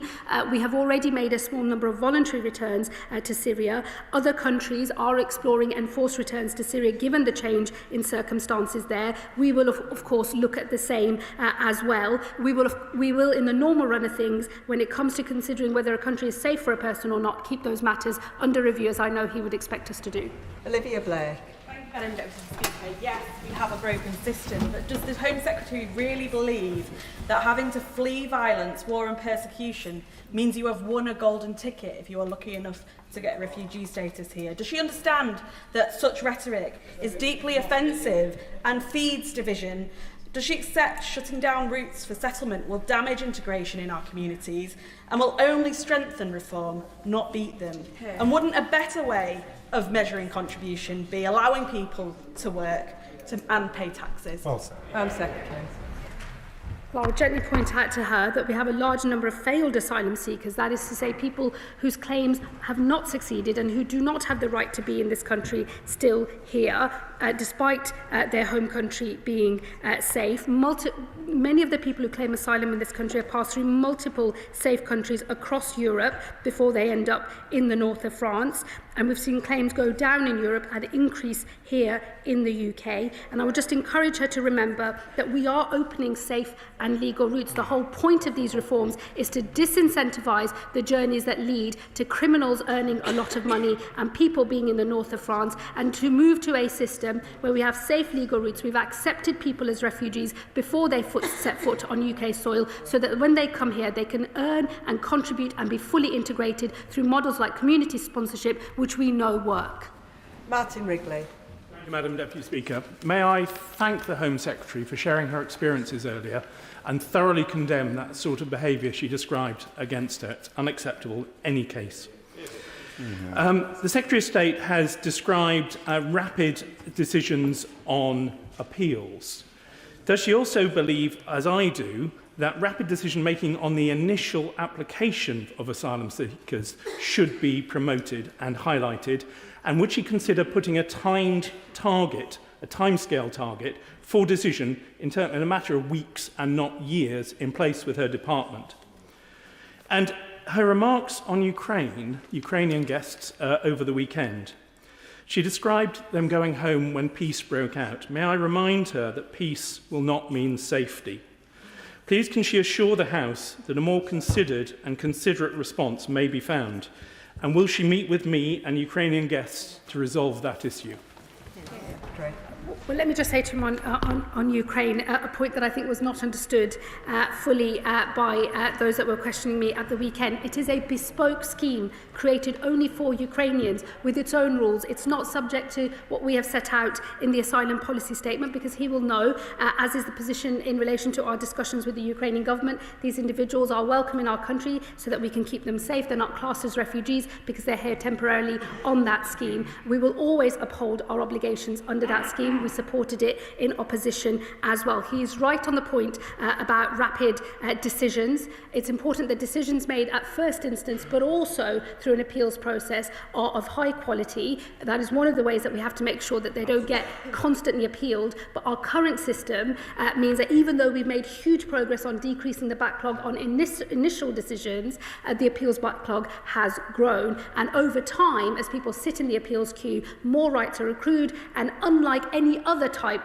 of legal order in this country, the order to leave this country being not complied with still allows people to accrue more rights in the interim. We do not run a good and effective appeal system at the moment. It's why we're going to create a new one. But I can assure him that at its heart will be early legal advice, truly independent adjudicators making the decisions, but doing so in a way that allows them to fast-track claims that have a low chance of success, make sure that the right decision is made quickly, one claim, one appeal, with a certain outcome at the end, not subject to years and years of a merry-go-round around the courts.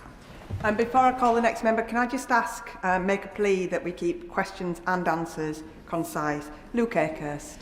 Madam Deputy Speaker, I wholeheartedly welcome the measures which I believe will tackle a failure by the previous government to maintain one of the most basic fundamental functions of government, control of our borders.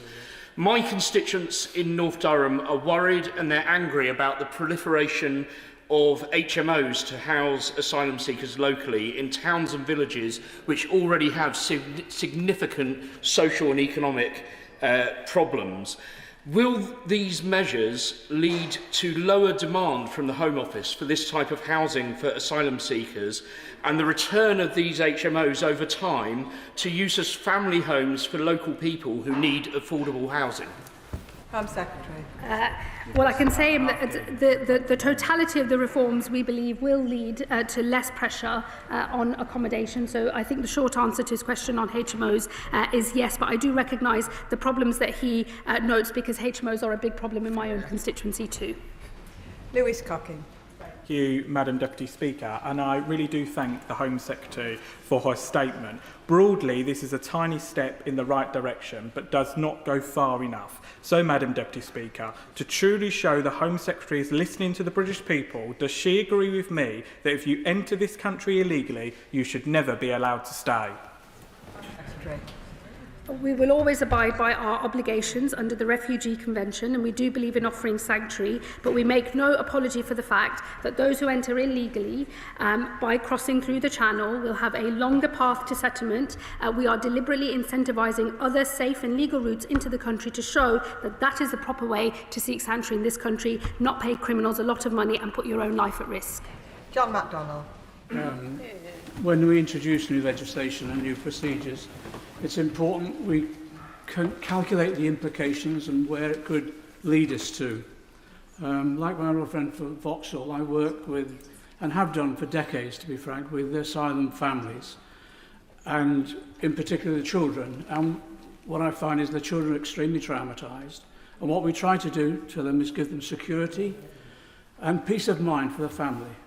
Now what will happen is every 30 months, that security could be undermined and they could face the removal. Could I ask my right honourable friend whether or not she's consulted the Children's Commissioner, or education psychologists or others about the implications of what she's saying today? And the other issue as well is that in the past she's mentioned forced removement of families. I just remind my colleagues, in the past that was happening and the families were often detained in Harmondsworth Detention Centre. I used to visit the children. That was one of the most distressing experiences I've had as an MP. Could she give me the assurance that no child will be placed in detention as a result of this policy change? Secretary. Well, let me tell him, firstly, there will be a full equality impact assessment for all of these measures in the usual way. And as the consultations take place and as the legislation is drafted and then debated in this House, I'm sure all of the individuals that he has said, has mentioned, will have their say. I would expect them to as well. I would just gently remind him that when we're talking about the asylum system today, we're not just talking about those who arrive illegally on small boats. We're also talking about people who arrive on visitor visas, on student visas and on work visas, who the minute those visas come to an end immediately claim asylum. We know that the relative generosity of that route, the effective automatic permanent settlement after 5 years, is one of the things that attracts that behaviour. It is right that we clamp down on that and disincentivise people trying to stay in this country in that way, and instead incentivise people who will come through safe and legal routes. As I say to him, as we get order and control in the system, the safe and legal routes will start relatively modest, but I do anticipate them growing more generous and growing over time, because this country is fundamentally open, tolerant and generous. Sammy Wilson. Madam Deputy Speaker. Thank you, Madam Deputy Speaker.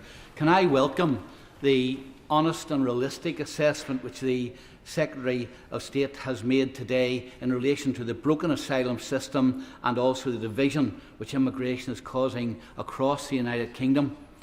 She has been innovative in some of the proposals which she has made, but only time will tell whether the potential loopholes will undermine the honourable objective which she has set, namely to cut back on illegal immigration.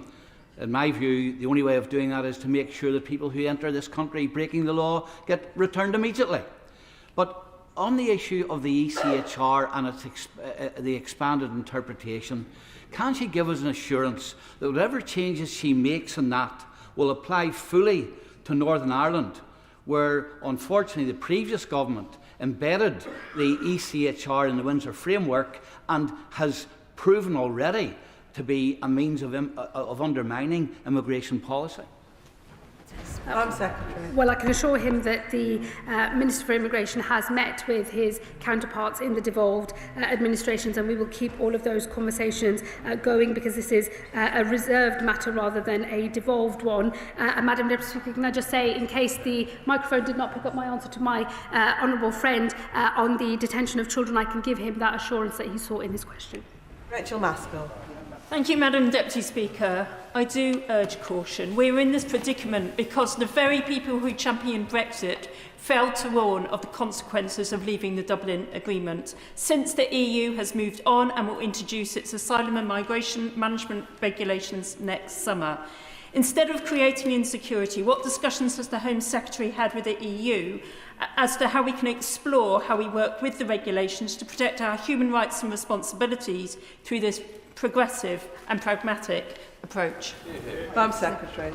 I thank my honourable friend for her question. Countries across Europe are tightening up their rules, and it is important that we do not become or remain an outlier. And in fact, it is a regular complaint of many of our counterparts in Europe that at least 30% of those who travel across Europe are seeking ultimately to come here to the United Kingdom. It is something that has come up in all of the conversations I've had with multiple counterparts across Europe, and it is one of the reasons why we have to make sure that we can have a system that works and that we get our own house in order. Lincoln Job. Thank you, Madam Speaker. A constituent wrote to me asking whether I could get a wriggle on with his EUSS application. We checked out with the Home Office, and it turns out that he was subject to a live deportation order. In fact, it was issued in 2017, and we did deport him. Somehow he got back into the country and made his application. I said to the Home Secretary's predecessor that if she was prepared to, with a stroke of her pen, reenact that deportation order, I was prepared to drive them to the airport myself. Now that we've got a Home Secretary that's going to get a grip of this situation, I offer the same thing again. Home Secretary. Get a bus. Well, I look forward to welcoming his application to join immigration enforcement. If he wants to write to me about that specific example, I will look into it. I know that the systems at the Home Office need a lot of tightening up. It is work that actually my predecessor started when she brought in a new permanent secretary into the department to make the necessary changes, and it is the work that I will continue. Ian Lavery. Thank you very much, Madam Deputy Speaker. I agree with my right honourable friend that this system is absolutely smashed to smithereens. It's smashed to smithereens because of 14 years of destruction from the benches opposite. But of course we all want to see the control of our borders. We want to stop the boats. We want to see better, safer, legal routes. But I appeal to my right honourable friends and honourable friends on the front bench. When the opposition parties, the Tories, Reform UK, not to mention that odious racist Chancellor, bankrolled by the world's wealthiest man, are championing our policies, is it not time to question whether we're actually in the right place? I have a lot of time and high regard for my honourable friend, and what I would say to him is he shouldn't allow mischief making by those that he names to throw him or our party off course. I hope that he will have heard the support from our own backbenches today, from members of Parliament who can see that these are changes that are necessary to fix the very broken system that he agrees that we have. And I would just ask for people, please don't keep repeating the name of a man who doesn't even think I'm English. I find that very offensive, and I would just ask everyone to refrain from doing so. We don't need to do that, and we do not need to go there. Don't fall for the mischief that others are making here. We know there is a broken system. It is our solemn responsibility as a Labour Party and as a Labour government to get on with fixing it. Charlotte Kane. Thank you, Madam Deputy Speaker. I agree the asylum system is broken, and I welcome the commitment to safe and legal routes for people to seek asylum. But there is much in this bill that I think is cruel, impractical and won't work. I pick out one example, is making people have reviews every 2.5 years for 20 years. Yeah. It's cruel because those people are not going to be able to get a sense of security and safety. It's counterproductive because those people are going to struggle to get good quality, secure, high-paid jobs and contribute to our society. And it won't work. We already know that the Home Office can't cope with what it's currently having to do. My casework is full of people whose papers, when they're trying for immigration status, their papers get lost. The digital right to work system doesn't work properly. We've got a backlog in the asylum claim. How are you going to make this work? Secretary. I'm making changes that I will ensure will work. Let me assure her of that. And secondly, what I would say to her is I make no apology for disincentivising routes into this country which basically make people smugglers very, very rich men and fuel other disgusting crimes across Europe and in this country as well. It is right that we reserve a privileged status for those who get into work and education, as refugees on core protection will be able to do, and also those who come via safe and legal routes. That should be the proper way that people come into this country. It has better integration outcomes as well. Nadia Whittam. Thank you, Madam Deputy Speaker. Earlier today, the Home Secretary advised that I wait for the detail of the reforms before criticising them. Well, now the detail's out, and I'm afraid it doesn't reassure me in the slightest. It's hard to know where to begin when so much of what has been announced flies in the face of decency and compassion, but I'll focus on family reunion. Limiting access to family reunion for refugees will force children and spouses into the hands of the very people smugglers that the Home Secretary is seeking to smash. It will push them into unsafe dinghies, risking their lives. Would she be comfortable with this? Home Secretary. Well, I would urge her to look at the proposals on protection, work and study, and also on safe and legal routes. It is right that we try to pivot to a more humane system that privileges those who come, not via paying people smugglers a lot of money. And on family reunification, let me just say to her this. British citizens at the moment have to meet thresholds and various qualifying tests before they can apply for family reunion. I think it is right that we bring the position in relation to refugees through the protection, work and study route to the same level. And before I call the next member, members will have seen how many people are on their feet, and I will be needing to finish this statement by 8 o'clock. So please bear that in mind if I want to get everybody in, which I do. Paul Kohler.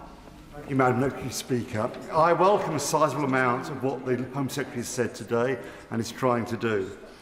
Earlier this year, the Immigration Asylum Chamber of the Upper Tribunal, in the case of IX, reiterated the established administrative law requirements that government decision-making in asylum cases be proportionate and reasonable, and not expose individuals to prolonged or indefinite uncertainty, what the Home Office used to criticise under the Tories, in fact, as a lengthy limbo period. So can the Home Secretary clarify how her proposal to require a 20-year period before someone granted asylum may obtain a permanent right to remain complies with these fundamental principles? Home Secretary.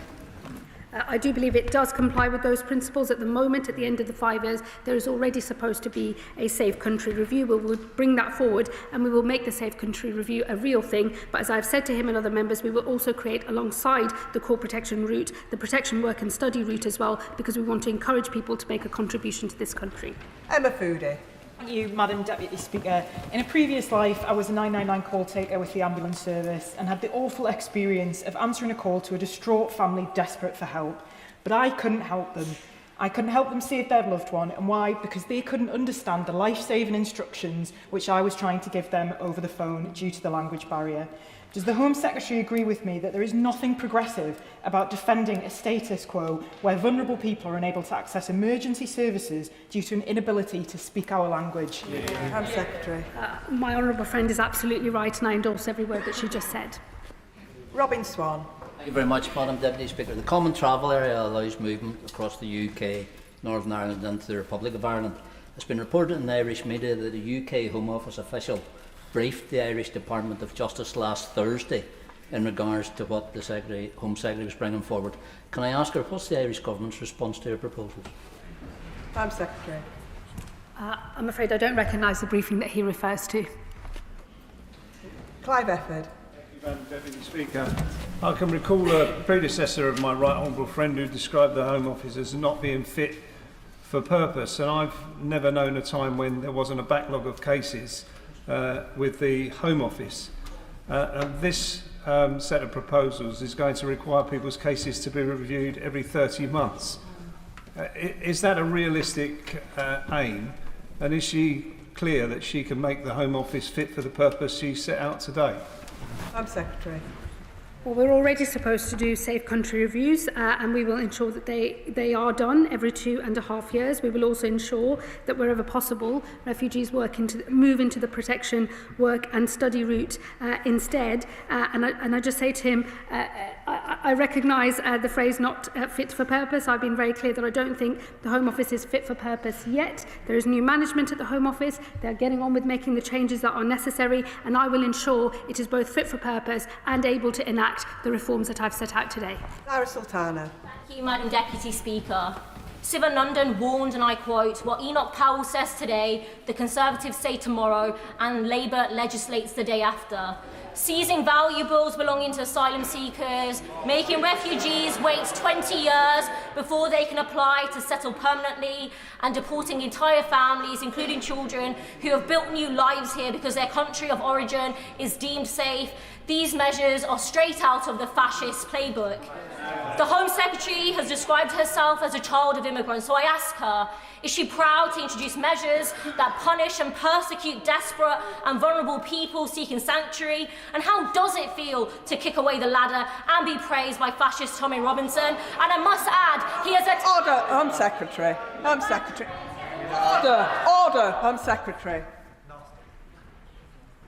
I'm just going to clarify a point of fact. She said I described myself as a child of immigrants. It's not a description, it's just a statement of fact. And everything else she said is beneath contempt. Madam Deputy Speaker, migrants make immeasurable contribution to our communities. In Manchester, Russian, Wendy, who has Jamaican heritage, is a community health champion. Najma from Somalia leads local initiatives to tackle knife crime. And Hafsa grew up in the Middle East and leads nature improvements projects. So does my right honourable friend agree that the language we use to talk about immigration must reflect the important role immigrants play in the functioning of our nation? Home Secretary. I absolutely agree about the contribution that migrants and refugees make to our country, and it is precisely the reason that I'm making these reforms, because I can see a broken system that is creating deep division across our country, and I think it is important we not only fix this system but make sure that we retain public consent for having an asylum system at all. Jim Allister. At an earlier point in this debate, the Home Secretary said that nothing matters more to her than holding our own country together. Does she therefore accept that to succeed, her reforms must operate equally across the whole United Kingdom, including her adjustments to Article 8 of the European Convention? And if so, how is that application to be secured in Northern Ireland, given the impeding effect of Article 2 of the Windsor Framework? How is that going to be achieved? Secretary. All of the measures in the asylum policy statement are compliant with the Windsor Framework. Anna Begum. Thank you, Madam Deputy Speaker. Deporting families after they've resettled here because their country is deemed safe is simply wrong. Could the Home Secretary tell us how the government determines what a safe country is, and will she publish the criteria? And given that she mentioned the DRC earlier, is she really saying it is a safe country over there? And will she also publish all existing returns agreements so that members of this House and indeed the British public can properly scrutinise them? I have done the reading and it's not in the detail. Home Secretary. Well, we already do safe country reviews, so we would seek to continue that. They are publicly available in terms of our position on different countries, and in fact mostly pass through secondary legislation in this House. I make no apology for a system that will privilege in the future those who come to this country through a safe and legal route rather than those who pay people smugglers thousands of pounds and end up in the north of France instead. And the point on visa sanctions is related to the fact that many countries do not comply with us when we seek to return people lawfully to their own countries, and this is just one of the tools that we have at our disposal to have compliance with those countries so that they do take their own people back. Iqbal Mohammed. Thank you, Madam Deputy Speaker. Given the UK's historical and ongoing involvement in unlawful military interventions alongside allies such as the United States and Israel, how does the Home Secretary assess the correlation between these foreign policy actions and wars and the displacement of populations resulting in increased numbers of refugees and asylum seekers arriving in the UK? And what steps will her government make toward proactive peace-building initiatives and the restoration of overseas humanitarian aid, which could address the root causes of displacement and reduce the long-term pressures on our asylum system? Secretary. Well, the government always plays its full part in peace processes wherever we can. We put our shoulder to the wheel on the delicate and diplomatic efforts that are required to bring conflicts to an end.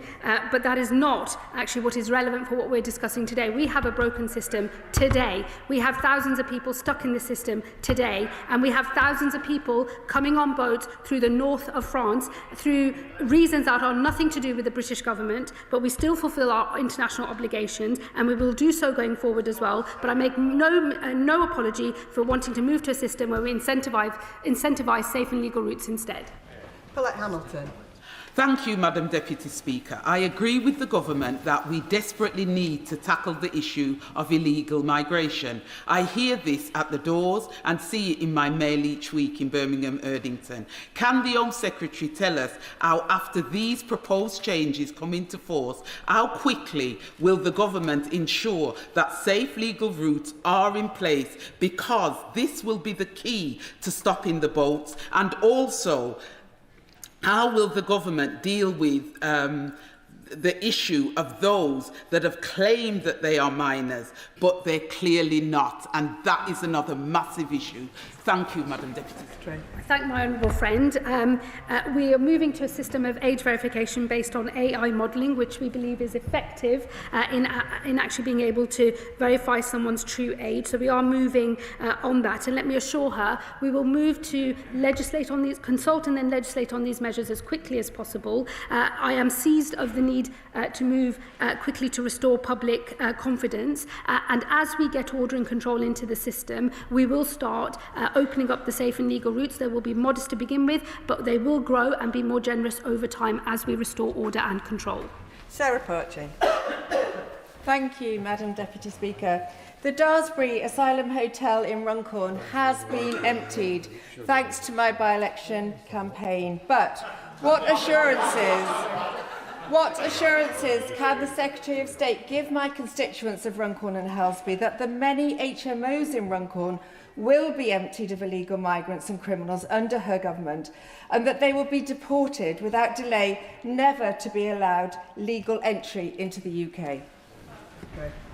Well, it is this government that is exiting hotels and will do so. It's a manifesto commitment that we will do so by the end of the Parliament, and I intend to bring that forward as much as possible. And let me say to her, we will always fulfil our international obligations, but I make no mistake for wanting to privilege safe and legal routes rather than illegal entry into the country. Samantha Niblett. Thank you, Madam Deputy Speaker. Every single day I campaigned in South Derbyshire whilst a candidate and since becoming an MP last July. Immigration has been the #1 issue dividing my communities. They have either been pushed to apathy, and we're talking about Labour voters here, or they've been pushed towards reform. I cannot thank her enough for today's statement, because finally at last my constituents feel heard. But my question to her is, how frequently can they expect an update so that they can see that these promises being made today will result in delivery sooner rather than later? Secretary. Well, I thank her for her comments and her question. Let me assure her that I know that the way to build public confidence in the new system is not just to announce the reforms here, but to get on with legislating and then implementing those reforms so that her constituents, my constituents and people all across the country can see the impact and can see that we can fix this system and that the public confidence in having an asylum system at all can be retained. Adnan Hussain. Thank you, Madam Deputy Speaker. Stripping people of the very few belongings they have left after fleeing war and persecution runs contrary to the very principle of asylum, a principle rooted in protection and compassion. So I ask the Home Secretary, how do such measures help address the real root causes of displacement and the refugee crisis: war, destabilisation, persecution and dangerous crossings? Secretary. Well, I shouldn't be surprised to see the honourable gentleman indulging in misinformation here. Let me tell him the example I used in my speech. Somebody who has access to £800 a month from their family, has enough money to acquire an Audi and is not expected to contribute to the cost of his asylum support at all. I think it is right that we change that. British citizens have to have give account of the assets they have before they access benefit support. I don't think that these individuals should be in a privileged position if they have access or have assets of high value. I've made it very clear when this is not about taking jewellery off people or their wedding rings and so on at the border. That will never happen, but it is right that those who have assets are asked to contribute to the cost of their asylum accommodation. Abtisam Mohammed. Thank you, Madam Deputy Speaker. Under the previous government, we have had hostile policy after hostile policy, from the go-home bans to Windrush scandal to Rwanda, all of which failed to deter dangerous crossings or fix the asylum system. What is dividing communities is the constant anti-refugee rhetoric pumped into our politics, which has resulted in the vile racism that the Home Secretary has been subjected to, vile racism that I have been subjected to, vile racism that my mother has been subjected to. Let's be clear, there are some people who will never be appeased, who will constantly stir hatred in our communities. The new proposals of forcing refugees to reapply every 2 years just adds huge cost and pressure to an already overstretched system. Has the Home Secretary assessed the cost to the Home Office of processing thousands of repeated applications, an area of law in which I used to practice in, and how will this impact on an already overstretched system facing huge backlogs? Secretary.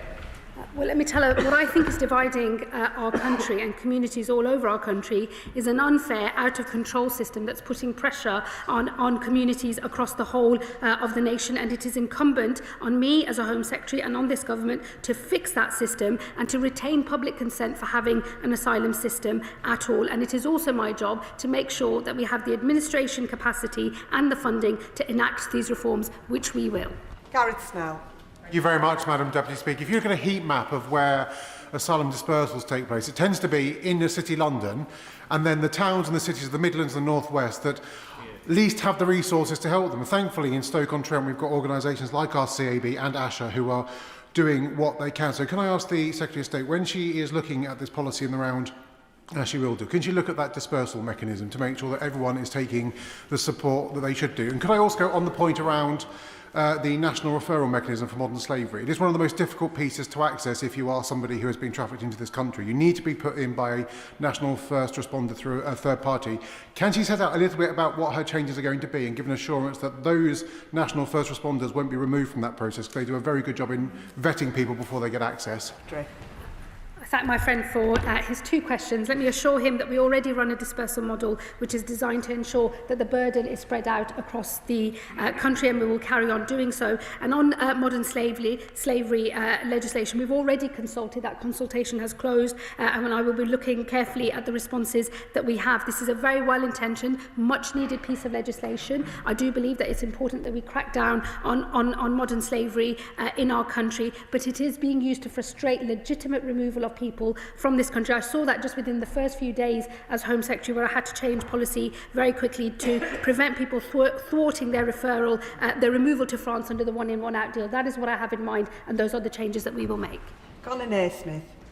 Madam Deputy Speaker, can I thank the Home Secretary for her statement today and for taking the bold action necessary to tackle the chaos and lack of control that we inherited in our asylum system. But does she agree with me that these changes are as much about incentivising the right behaviour by creating those capped legal routes to asylum as they are about taking tough action to break the status quo, which sees thousands of people crossing the Channel in a dangerous, uncontrolled and unfair way? My honourable friend is absolutely right, and I endorse every word that he just said. Kumar. Thank you, Madam Deputy Speaker. What measures is the Home Secretary taking to dismantle the criminal gangs exploiting both legitimate and illegitimate businesses to facilitate illegal channel crossings, and can she make details of regulation action that's being taken to prevent the use of assets such as shops on our high streets and the supply of life jackets, boats and other components needed in the dangerous crossings by illegal immigrants and by criminal gangs? Home Secretary. I can assure her that we are engaging in intense law enforcement work, both through the National Crime Agency and working collaboratively with our partners in Europe, especially in France. There have already been 350 disruptions of organised immigration crime activity. We've confiscated numerous small boats ourselves, and again working with our European partners to do so. The sum total of all of those efforts has prevented 20,000 illegal crossings across the Channel already. We will grow this work.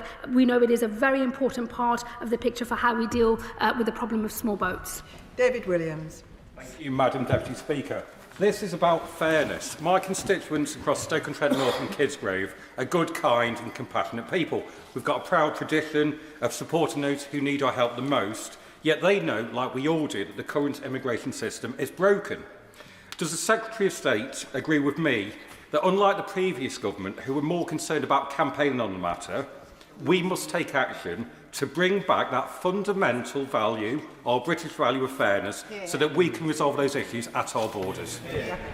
Again, I agree with every word my colleague and my honourable friend has just said. Fairness and contribution, they are Labour values, they're British values, and they underpin the totality of these reforms. David Smith. Thank you, Madam Deputy Speaker. I thank the Home Secretary for her statement, and particularly for the commitment to new, safe, legal routes. There's been a lot of talk of morality in this discussion, and there absolutely should be. It's too important to get it wrong. So does she agree with me that tolerating a system where men, women and children are encouraged onto flimsy rubber boats to risk their lives in the English Channel when they are already safe where they are is not a moral choice? He's absolutely right. Fixing this broken system is a moral mission for me, because I believe we cannot look the other way and pretend that it's just talking points from our political enemies that are driving division in our country. The broken system is what is driving division in our country. I am determined to put that right, to make sure we can divide our country, but also retain public consent for having an asylum system to begin with. Daniel Francis. Thank you, Madam Deputy Speaker, and can I thank the Home Secretary for her statement to control our borders, which I know will be welcomed by the majority of constituents across Bexley and Crayford. Now, in recent months, we've seen both our police and enforcement officers, particularly in Crayford, carry out raids and work to arrest people working illegally here. So can I ask the Home Secretary to set how the measures announced today will continue to tackle that work around people working here illegally?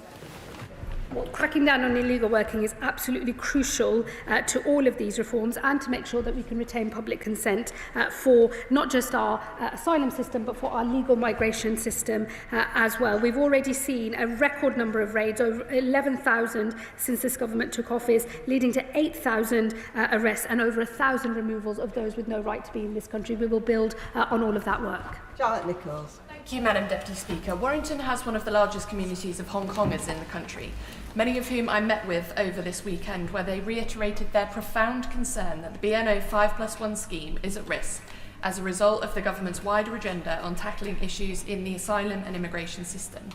Will the Home Secretary give a clear commitment to Hong Kongers that the UK is their home, that the British state will keep its promise to BNOs and Hong Konger refugees, and that the 5+1 scheme is safe? We are committed and have always supported the repatriation of Hong Kongers. The consultation on earned settlement will be announced to this House very shortly, later this week, I believe, and I look forward to discussing that in detail with her then. Kat Eccles. Thank you, Madam Deputy Speaker. As a delegate to the Council of Europe, I will always defend the ECHR and its institution and treaties, and that's why it's important to talk about it in the correct context. In the last 45 years, the Strasbourg Court has ruled against the UK on immigration rules only 3 times, and in the latest year, for which figures are available, the number of successful human rights-based appeals represented 0.73% of all sentenced foreign national offenders. And the last time Article 8 successfully applied to block a deportation was in 2020. So why does the Home Secretary believe that Article 3 and Article 8 of the ECHR are blocking the UK from controlling its borders when the data simply does not back that up? I don't think that the data relating to the Strasbourg court is necessarily reflective of what we're seeing in our own courts here at home. It is clear to us that the application of Article 8, which I know she knows is a qualified right, and it is absolutely appropriate for governments to dictate how that right is applied in their individual countries, and we will do so by bringing forward second session legislation. We think that there is a case for reform of Article 8, and there is absolutely a case for continuing the discussions with European partners at the Council of Europe on Article 3, because we are not the only country that is seeing the expansion of Article 3 have implications for the deportation, in particular, of foreign national offenders. The case for reform, we think, is strong. We have the right solutions, but we are signatories to the ECHR, and we will always be so under this government. Liam Conlon. Thank you, Madam Speaker. Can I thank the Minister for her statement? And I was really proud of how my Beckenham and Penge constituency came together to welcome Ukrainian families after the conflict there through schemes such as Homes for Ukraine. I'm pleased the government has announced today to expand safe and legal routes like this, recognising the UK's responsibility and desire to support those in need and removing the need for refugees to make dangerous journeys. Can the Home Secretary set out how quickly we can expect these safe and legal routes to start operating? Well, I would hope we can move very quickly indeed. As I've said, though, we will do so as we restore order and control to the broken system that we have at the moment. The safe and legal routes will, being candid with the House, begin modest to start with, but will grow over time. As we restore order and control to the current system, we will see those routes grow over time, and we will work with partners from across the philanthropy sector, the UN Refugee Agency, other stakeholders as well, as we design the new community sponsorship models, which will in the future bear the load of helping to bring refugees into this country and to settle them and to ultimately integrate them successfully into this country. Scotty Ball. Thank you, Madam Deputy Speaker. I draw attention to my register of interest. I acknowledge the gargantuan task the Home Secretary has to regain public confidence in our asylum system. We must ensure that, as well as fairness and contribution, that compassion is also reflected in our asylum system, which is also a quintessentially British value and is reflected in the work of charities like Napier Friends in my constituency who support those staying at Napier Barracks. My question is about the appeal reforms in relation to professionally trained adjudicators. What is the rationale for this when we already have a specialist judiciary with expertise to decide these cases, and what is it about the adjudicator model that will mean they are in a better position to decide these cases than under the current system? Well, firstly, he does mention compassion, and I would say to him that the compassion of our reforms will be reflected in the safe and legal routes where we will accept refugees into our country through a community sponsorship model, resettle and integrate them successfully. That is what will bear the load of fulfilling our international obligations, and I know our people across our country will be proud to do so, because compassion is, he is right, a fundamental value of all of our people, but so is fairness and contribution, and taken together, these reforms, I believe, strike the right balance. And what I can say to him on the appeal system is it's completely shot to pieces at the moment. It's riven with backlogs. Even increasing judicial sitting days does not make the difference. I think it's absolutely appropriate that we design a new appeal system, independent, with early legal advice available right at the start, and where it is proper for the government to set the framework for the speed at which cases can be heard, including fast-tracking those claims that have no chance of success or are from countries which have low grant rates in the first place. He will know that listing at the moment within the current system is a matter for the independent judiciary. We would never seek to interfere with that, but with a new appeal system, we as a government will be able to set the framework for the speed at which cases are heard, as well as the provision of legal advice at the start, so we have one claim, one appeal, and certainty at the end of that process. Brash. Thank you, Madam Deputy Speaker. I welcome this statement today and can say very clearly to the Home Secretary she will have my complete support in implementing the measures within it and doing whatever it takes to fix our broken asylum system and secure our borders. One of the consequences of this broken system is what can only be described as the targeting of deprived communities like Hartlepool by private companies charged with providing asylum accommodation. We've started to bring the numbers down. Does the Home Secretary agree with me? That process must continue to put fairness back into our system. My honourable friend is absolutely right. We do need to bring fairness back into the system. We need to resolve the problems with supported asylum accommodation as well. Taken together, these reforms and this government's plans on exiting hotels, getting into large sites instead, I believe will relieve the pressure that he sees in his community and across the country as well. Smith. Thank you, Madam Deputy Speaker. I take great pride in our country's track record of offering sanctuary to people fleeing conflict and persecution, and I know Afghans, Syrians, Ukrainians and many others who are now settled here and making great contributions to our economy and society in our hospitals, our schools and our businesses. So I welcome the Home Secretary's commitment to getting the proposed safe and legal routes working urgently. And will she also ensure that the right incentives and support are in place so that people arriving this way can integrate successfully? I agree with my honourable friend, and as I've already set out, for those who are on court protection, we will seek to encourage people to move into the protection work and study route so that they can start contributing and integrating more effectively into this country. That will get them to a slightly earlier settlement period as well, but the bulk of these reforms will focus on safe and legal routes, which will be the most privileged route to settlement in this country. It is right that that is the case. It is the best way to integrate people into this country. The community sponsorship model is the way forward, and I look forward to working with her and others in the House as we design that and move forward. Thank you very much, Madam Deputy Speaker. South Norfolk expects to have a robust and compassionate asylum process. I welcome this statement today. One of the aspects that I'm most interested in is the penultimate paragraph on page 28 of the document, which states that the new model will give greater say to communities and support refugees to settle and become self-sufficient. I was wondering if the Home Secretary could expand on what mechanisms would be put in place to make sure that happens. Well, we will design the new system, taking all of the learnings from the Homes for Ukraine scheme and other models as well. We will work closely with the UN Refugee Agency as well as other international partners, and we will work with philanthropists and community organisations, local councils, universities, businesses and others here in this country. We know that there are people who really want to be able to sponsor refugees and play their part in offering sanctuary to those most in need. People recognise that the current system is broken. As we get to grips with the current broken system, we will be able to increase the number of people that come on safe and legal routes in the medium and long term, and that is the right future and that is the right compassionate answer, and it enables us to fulfil our international obligations as well. Jacob Collier. Thank you, Madam Deputy Speaker. The Home Secretary has outlined common sense measures to ensure that the British public is no longer asked to fund or accommodate foreign national offenders. At the same time, she is right that our country has a proud and long-standing tradition of offering sanctuary to those fleeing persecution. So therefore, can she confirm that the United Kingdom will send no individual back to a place where they may be tortured, killed or persecuted? We will never send someone back to a country where they will be tortured. We will always abide by our international obligations in that regard, and we believe that the totality of the reforms that I have set out today strike the right balance between making sure that we continue to fulfil our international obligations but have a system for asylum that can retain public support for having an asylum system at all. Steve Race.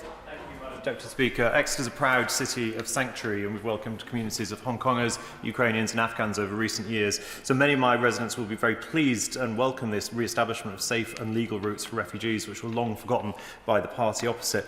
Does the Secretary of State agree with me that safe and legal routes do offer a real sort of element of a system that has control and order in it, and can she set out how the system will be flexible in terms of when geopolitical practices change? Well, we will always retain the flexibility to respond to particular crises, as we've done in the past, and that we supported even when the last government was in power. We will design these routes alongside international as well as domestic partners as well, to make sure that the community sponsorship model learns all of the best lessons from previous schemes and is absolutely world-class as a system, so that we can play our full part in offering people sanctuary who most need it. Joseph. Deputy Speaker, I welcome the Home Secretary's statement on how the government will make our asylum policy fit for this country. The broken immigration and asylum system under the Conservatives created an unprecedented backlog. This hindered the Home Office's ability to process legitimate cases, including nurses and care workers working in NHS and care homes who are seeking to extend their work visas. How will the Home Secretary ensure that the measures she has announced will be properly enforced so we can restore order to our borders? Well, I can assure him it will fall to me to make sure that the system we have is capable of implementing all of these reforms. We will consult and legislate as quickly as possible, and it is on me to make sure that the Home Office can handle the work that's coming its way. But I would assure him that getting the administration is a part of the picture, but getting these reforms passed and implemented across the country is the most important thing that we can do.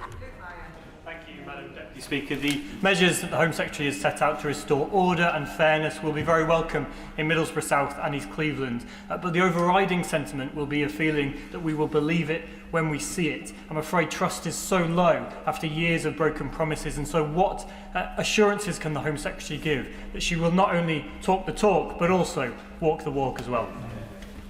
Oh, I can assure him I don't believe in doing anything other than walking the walk. I totally hear what his constituents will tell him. It's what I hear from my own constituents. We will believe it when we see it, because it is a low trust environment, and over many years trust in the immigration system overall has been degraded. It's why it's something that is causing such division today. It is on me to make sure that this package of reforms is implemented. It's on me to make sure that the Home Office is able to implement them effectively, and I would say to his constituents and people all over our country, judge us on what we deliver through these reforms. Thank you, Madam Deputy Speaker. The proposal to raise the threshold for indefinite leave to remain from 5 years to 20 is deeply concerning. At a time when far-right groups exploit fear and spread misinformation, our government should lead with compassion and fairness, not forcing some of the most vulnerable in our society to live in limbo for 2 decades. Will the Minister explain how denying security and rights for 2 decades reflects British values of justice and humanity? And what will access to services look like for people during that time? Tell my honourable friend not to defend a status quo that sees people spend thousands of pounds paying people smugglers a ton of money to get on a boat and come across the channel through a dangerous crossing that puts their own lives and that of others at risk. I would really urge him not to defend a broken status quo, engage with the detail of these proposals which reflect a new protection work and study route which will be open to those who are offered core protection in this country, and that we will open new safe and legal routes as well. Thank you, Madam Deputy Speaker. Does the Home Secretary share my concern that the scrutiny from the benches opposite is somewhat sparse this evening? But on a more serious note, can she reassure my constituents that one of the key outcomes of this statement is that we will finally bring down the taxpayers' bill for asylum accommodation? Time and again, this is a concern raised with me by my constituents, and to reduce that bill will help many feel that there is far greater fairness in our asylum system. Well, I suspect the lower numbers on the other side are down to the fact there's not that many of them anymore. And what I would also say is he's absolutely right on the cost. Fairness and contribution are the principles that underpin this asylum policy statement. And I hope that as we bring costs down, we could retain public support for the asylum system overall. Madam Deputy Speaker, there are quite a few things needing challenged in this statement. First off is that Britain has always been a welcoming, generous and warm place for immigrants and people seeking asylum. There will be many people from an Irish background whose ancestors faced prejudice, as there will be many Jews and Muslims that have been the victims of anti-Semitism and Islamophobia. And let's not forget about the Windrush scandal. With what we have heard today, I'm afraid the government has surrendered to past discriminations and the vile rhetoric of reform that we hear today. Does the Home Secretary not see that removing the legal obligation to support asylum seekers who would be otherwise destitute is as far away from Labour Party principles and values as we can get? Again, I would just really urge my honourable friend not to defend a broken status quo and not to defend people who commit crimes and are funded by the British taxpayer while they do so. Jonathan Hinder. Thank you, Madam Deputy Speaker. Having gangsters control who comes into our country is intolerable. It's not fair, it's not humane, it's not socialist. And my constituents in Pendle and Clitheroe say to me that they just want control. They want the politicians they send to this chamber to make the decisions on who comes into this country, not the gangsters. So can the Home Secretary reassure my constituents that she will not rest until every migrant, refugee or otherwise, comes to this country through a safe and legal route? Well, I thank my honourable friend for his question. He is absolutely right. There is nothing humane or socialist or indeed any other group that people might want to put themselves into about paying people smugglers a lot of money to get into a boat in the Channel. It's a dangerous thing to do. It fuels further crime. It is not the way that people should seek to come to this country, and I will not rest until the way that people come to this country to seek refuge, be granted refugee status, is through a safe and legal route instead. Final question, Amanda. Thank you, Madam Deputy Speaker. I want to start by fully supporting the Home Secretary's statement today and in getting the balance right. In Ports of North, we've seen how quickly immigration misinformation can spread on our high streets, on local forums and even, Madam Deputy Speaker, forcing businesses to put up signs on developments to say who will be living there. This chaos took hold because the Tories never got a grip, gave up on governing and allowed division to reign across our country. Does the Home Secretary agree that our new enforcement plans and streamlined appeals system are essential not only to enable much-needed action, but also essential to restore trust and give clarity to stop refuelling misinformation division in our communities? Well, I do agree with my honourable friend, and I endorse every word that she said, Madam Deputy Speaker. And that concludes the statement. Point of order, Carla Denyer. Madam Deputy Speaker, the Secretary of State accused one of my Green colleagues of hypocrisy when in fact She was objecting to the warehousing of asylum seekers in military barracks, which is a position in line with Greens in the Chamber and, in fact, all major refugee rights organisations. So, Madam Deputy Speaker, I do wonder if the Secretary of State would like to withdraw her grossly misleading remarks and baseless accusation of hypocrisy. Point of order, Adnan Hussain. I understand that this also relates to remarks made by the Home Secretary. Intervention, the Home Secretary stated, and I quote, that she shouldn't be surprised to see the honourable gentleman indulging in misinformation in here. Madam Deputy Speaker, I take my responsibilities in this House extremely seriously. I'm confident that every point I raised was made in good faith, based on publicly available information, and was neither misleading nor inaccurate. May I therefore seek your guidance on how a member may respond or have the record clarified when a minister makes such characterisation without providing any evidence, clarification or correction, in particular where it risks implying dishonesty on the part of a member who has had no opportunity to respond further at that moment. Say in response to him, I'm very happy to say it wasn't misleading, it was just wrong. So I can clarify that for the record. And let me say to the Honourable Lady opposite, I don't think, I think it's a fair point of debate to point out that the Green Party is often indulging in hypocrisy, and I shall look carefully at what her colleague has said in relation to the large military sites. But I would say to her, the Green Party never seem to offer any solution, only commentary that does not work. And I thank both members for their points of order, and their comments are now on